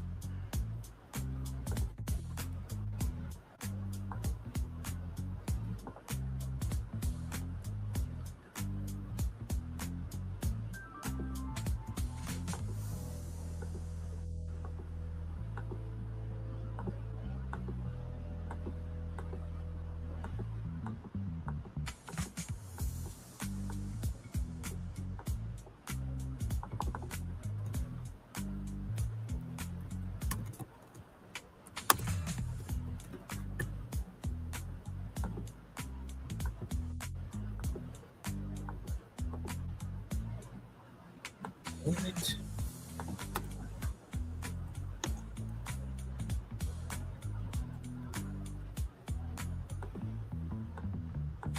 I cannot find it, but I know it was ProPublica. It was a record for the most lynchings, I believe, in her state. Like, no joke.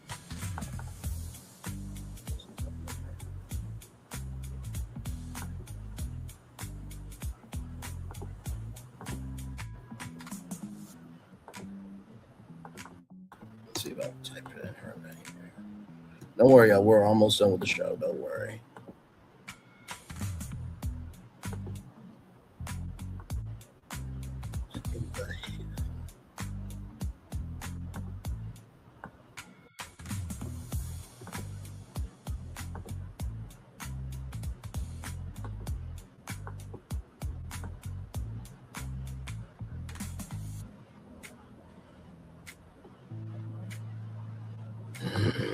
It's pissing me off.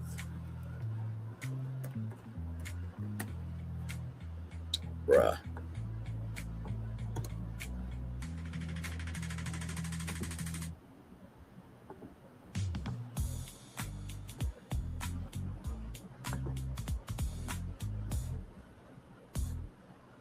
There was some article I cannot remember. I remember it was a student that found like the most lynchings in her town. I can't. Damn it! You share so much, you know what I mean. You try to send so much to your stuff, you know what I mean. So. But anyway, let's continue on, y'all. Get ready to end the show here. It is 626 day, Stitch Day weekend as well, by the way. So please celebrate Stitch all weekend, please. From the Disney Parks blogs, Stitch 2026 Stitch Day merch and global pop-ups, okay? So no matter where you are in the universe, there are plenty of ways to celebrate 626 Day.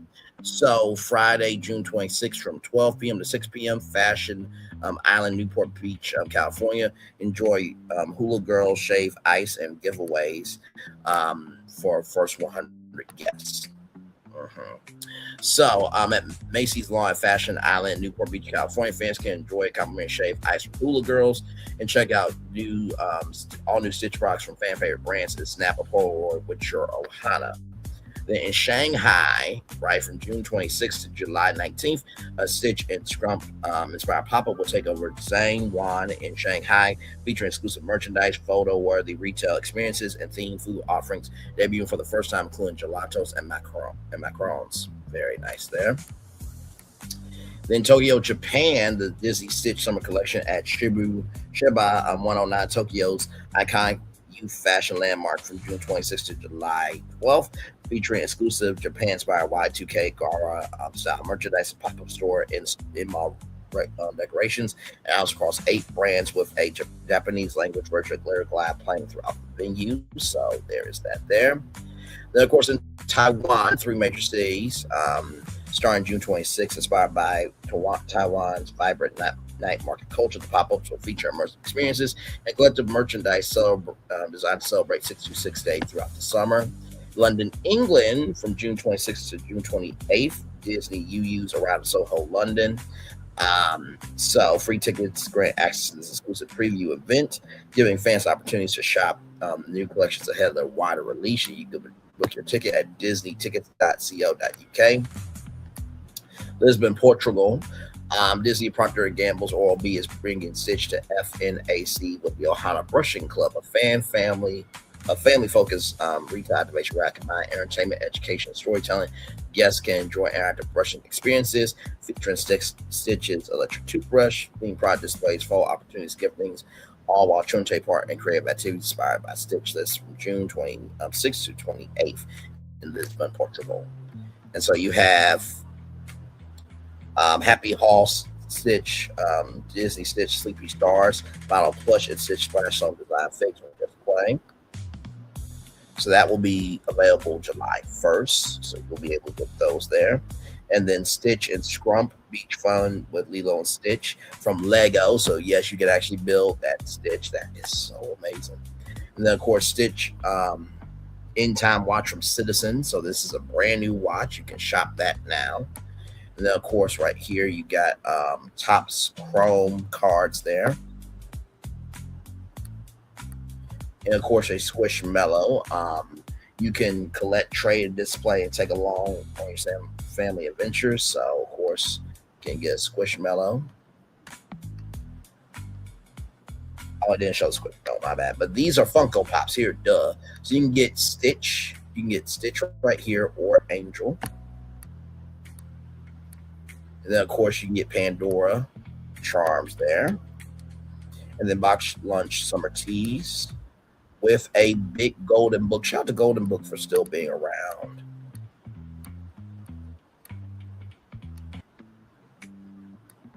And then, of course, you have a Disney Darlings Deluxe feature doll from Jack's Pacific. Very nice. And then a mini baby Stitch 2-pack, 0. And, of course, Lounge Flies getting in on the fun as well. And then, of course, a Gundam Disney official Also Snuggly plush. Then, of course, an iPhone case and baseball hat from Amazon. So there is everything you need to know, child. 3 hours, 10 minutes, and 42 seconds. I'm going to turn off my camera now because we've done the whole show for over 3 hours. Yes, we have. What a epic show this morning. Sorry for the delay in terms of my camera being out, y'all. That was not on me. That was on StreamYard. Okay, just to place the blame where it needs to be. You know what I mean? So, but yes, see if I can find a positive news story for you all, and then we'll head on out of here. I'm gonna try to enjoy my day a little bit. By the way, there's a new flavor with Targon, by the way, at Wingstop. Okay, so if you are in Club Wingstop, okay, just to let you guys know about that.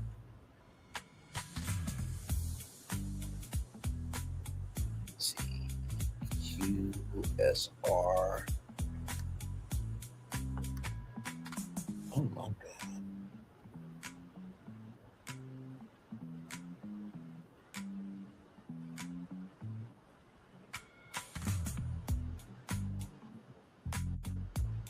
Sorry, I'm just trying to find something.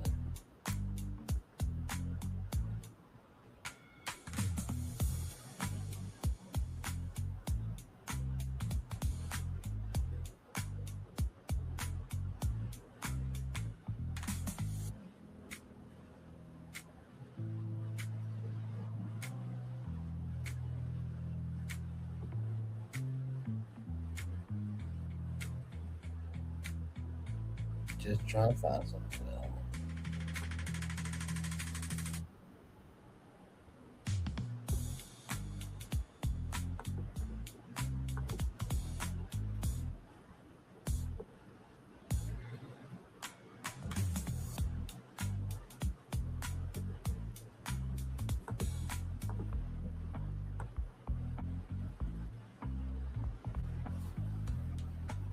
Okay, so I guess this is some updates here. Well, actually, you know what? I know.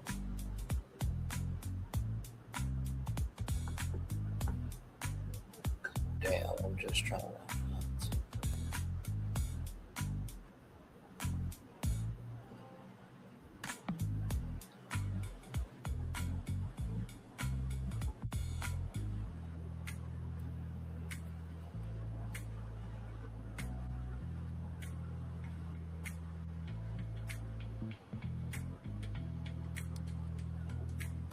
Okay, so give me a moment, y'all. Sorry. So I will show this story here. I was kind of debating on doing this because, you know, the show has been such on a positive note, but also too, we need to be able to know the good things that are happening as well.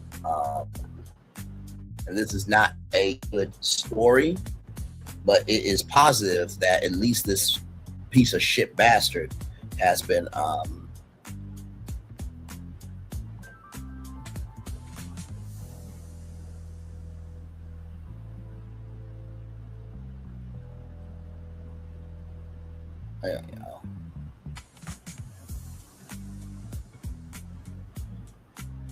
sorry, I just got a notice here. So I'm going to turn my camera for this because I want this to be on camera when I read this, okay? Triggering story, but it needs to be told, y'all. My God, today, okay. My God, today. So this is from blacknews.com. White man who exploited nearly 700 underage black girls receives reduced prison term. Now, that's not the good news here. The good news is this motherfucker was caught. Jason Roger Pope, 46-year-old DJ, known from South Carolina, known as DJ Kid, reduced prison sentence after pleading guilty to multiple sex crimes involving minors. The case, which involved allegations that he exploited hundreds of underage black girls, remained tied up in court for nearly 4 years before ending with a sentence that was significantly lighter than prosecutors thought. Pope pled guilty in August 2023 to 13 felony charges. The convictions included 5 counts of sex trafficking a minor, 5 counts of criminal sexual conduct with a minor, and 3 additional counts of criminal sexual conduct charges. Prosecutors said Pope prostituted and had sexual contact with 693 underage black girls.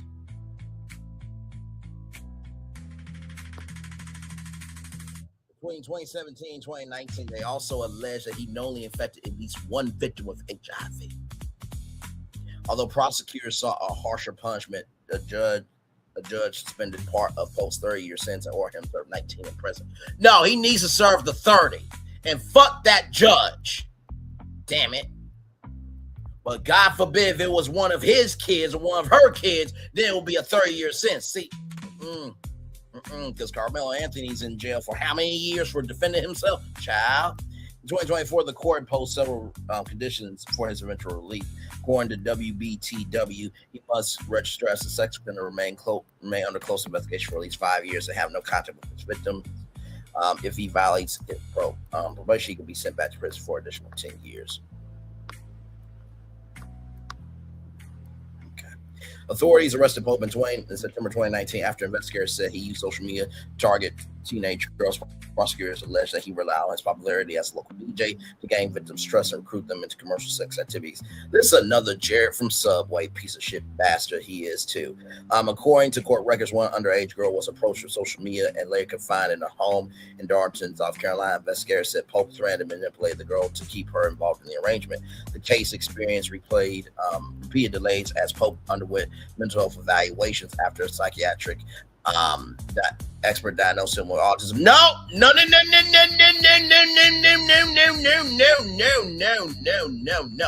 Just like we don't claim Miss Banshee-nosis with her decrepit, broken, and ass that should have been stomped on her head and everything in between.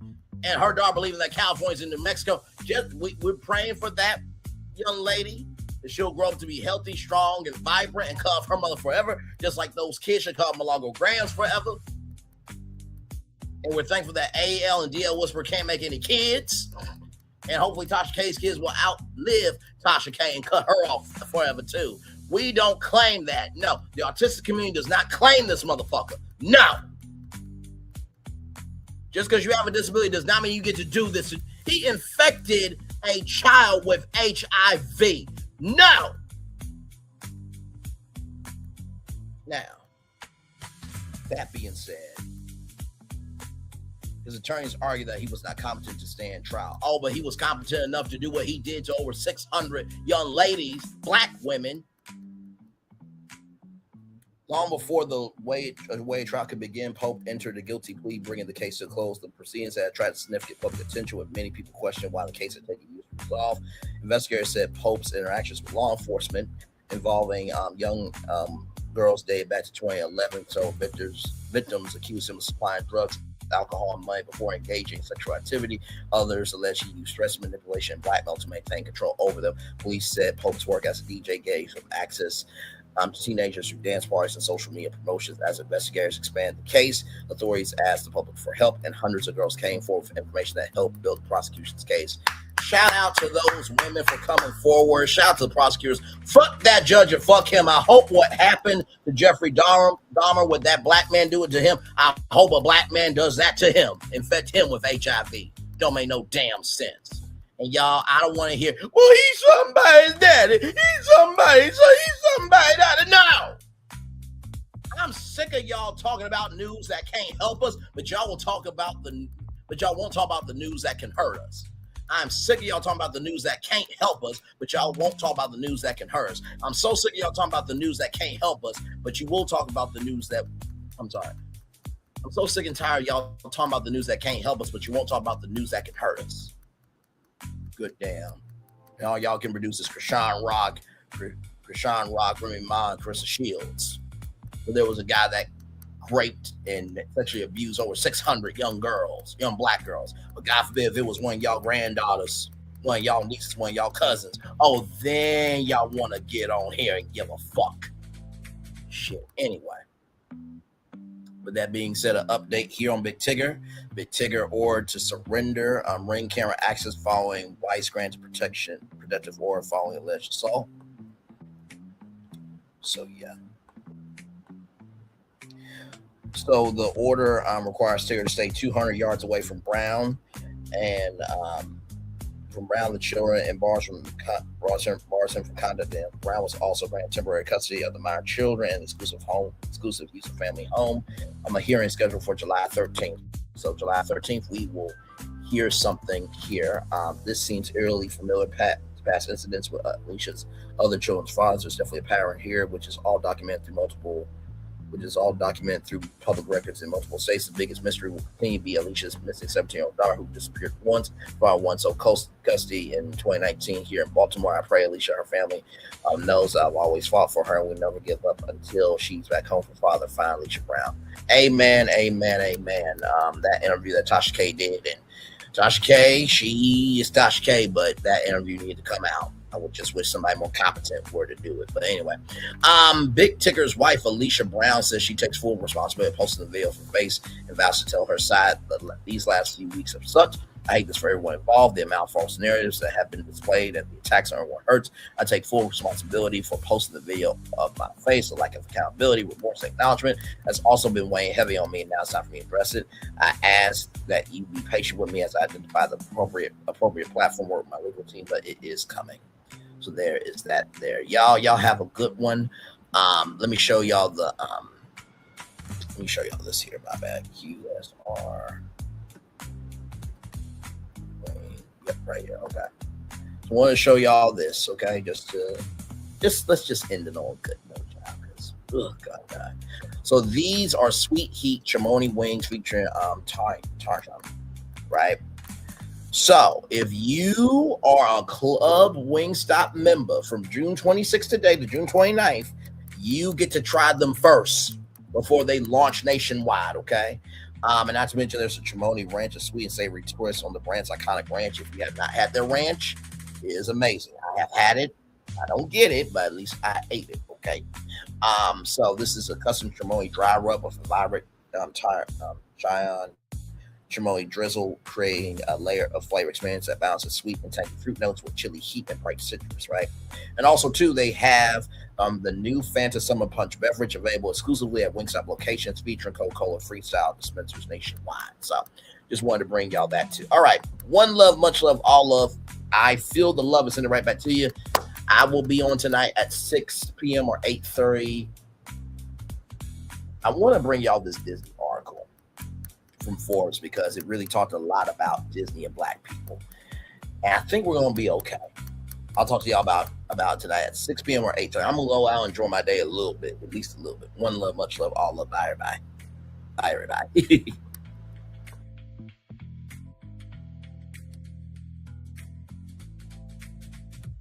I thought I should tell you, they've been talking about you.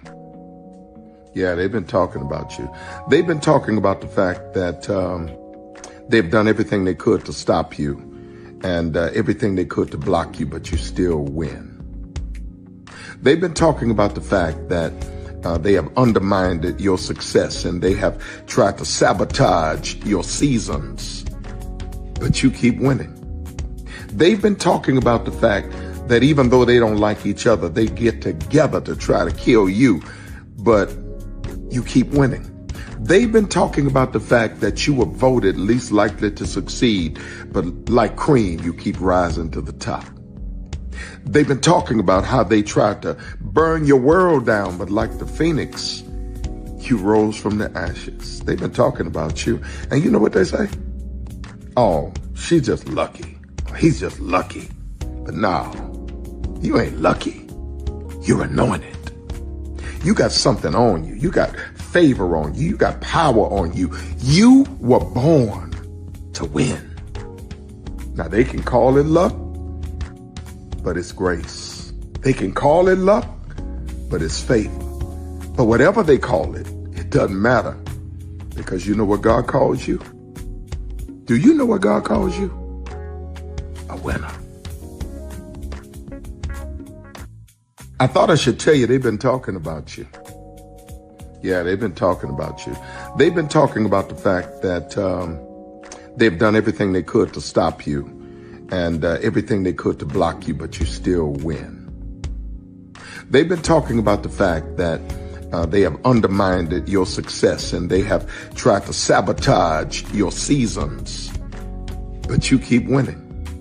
They've been talking about the fact that even though they don't like each other, they get together to try to kill you, but you keep winning. They've been talking about the fact that you were voted least likely to succeed, but like cream, you keep rising to the top. They've been talking about how they tried to burn your world down, but like the phoenix, you rose from the ashes. They've been talking about you. And you know what they say? Oh, she's just lucky. He's just lucky. But no, you ain't lucky. You're anointed. You got something on you. You got favor on you. You got power on you. You were born to win. Now they can call it luck, but it's grace. They can call it luck, but it's favor. But whatever they call it, it doesn't matter, because you know what God calls you? Do you know what God calls you? A winner. I thought I should tell you, they've been talking about you. Yeah, they've been talking about you. They've been talking about the fact that they've done everything they could to stop you and everything they could to block you, but you still win. They've been talking about the fact that they have undermined your success and they have tried to sabotage your seasons, but you keep winning. They've been talking about the fact that even though they don't like each other, they get together to try to kill you, but you keep winning. They've been talking about the fact that you were voted least likely to succeed, but like cream, you keep rising to the top. They've been talking about how they tried to burn your world down, but like the phoenix, you rose from the ashes. They've been talking about you. And you know what they say? Oh, she's just lucky. He's just lucky. But no, you ain't lucky. You're anointed. You got something on you. You got favor on you. You got power on you. You were born to win. Now they can call it luck, but it's grace. They can call it luck, but it's favor. But whatever they call it, it doesn't matter, because you know what God calls you? Do you know what God calls you? A winner. I thought I should tell you, they've been talking.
with me if you want to live a more delicious life.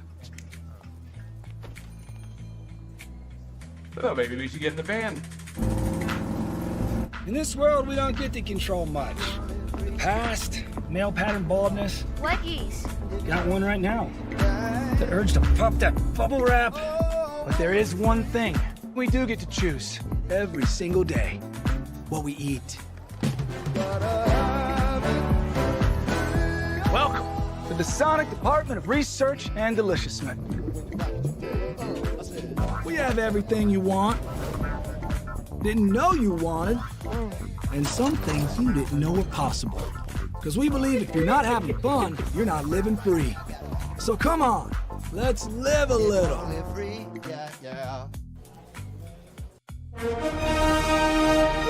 Prepare for a journey beyond imagination, beyond belief, beyond anything you've experienced before. Universal Epic Universe, a new theme park where you'll step through extraordinary portals to 5 immersive worlds. Prepare for a cosmic voyage of discovery, an isle of fire-breathing excitement, a shadowy world of monsters and mystery, new wonders in the wizarding world, and a new way to play. Plus the splendor of a magnificent resort hotel overlooking the park. It's all new excitement at Universal Orlando Resort. A week's worth of vacation thrills with 4 amazing theme parks, a variety of spectacular themed hotels, and incredible dining and entertainment. It's all at Universal Orlando Resort, where you'll find new adventures every day. Explore the astonishing worlds of Universal Epic Universe at Universal Orlando Resort. Because here's the thing, a good streamer can find other content. Because here's the thing, a good streamer can find other content. Because here's the thing, a good streamer can find other content. Because here's the thing, a good streamer can find other content. Because here's the thing, a good streamer can find other content. Because I've been moving on my own accord, covering Black culture. There is more to life. I heard that, friend. Braylon, shout out to Braylon. Make sure y'all go follow Braylon in case y'all haven't. I love your content. I have been moving on my own accord, covering Black culture. There is more to life. I heard that, friend. Braylon, shout out to Braylon. Make sure y'all go follow Braylon in case y'all haven't. I love your content. I have been moving on my own accord, covering Black culture. There is more to life. I heard that, friend. Braylon, shout out to Braylon. Make sure y'all go follow Braylon in case y'all haven't. I love your content. Child, Braylon been over there doing his thing, minding his GD business, staying out of trouble, trying to get the folks some positive stuff to talk about. Besides lying all the damn time. Child, Braylon been over there doing his thing, minding his GD business, staying out of trouble, trying to get the folks some positive stuff to talk about. Besides lying all the damn time. Child, Braylon been over there doing his thing, minding his GD business, staying out of trouble, trying to get the folks some positive stuff to talk about. Besides lying all the damn time. Child, Braylon been over there doing his thing, minding his GD business, staying out of trouble, trying to get the folks some positive stuff to talk about. Besides lying all the damn time. Child, Braylon been over there doing his thing, minding his GD business, staying out of trouble, trying to get the folks some positive stuff to talk about. Besides lying all the damn time. Child, Braylon been over there doing his thing, minding his GD business, staying out of trouble, trying to get the folks some positive stuff to talk about. Besides lying all the damn time.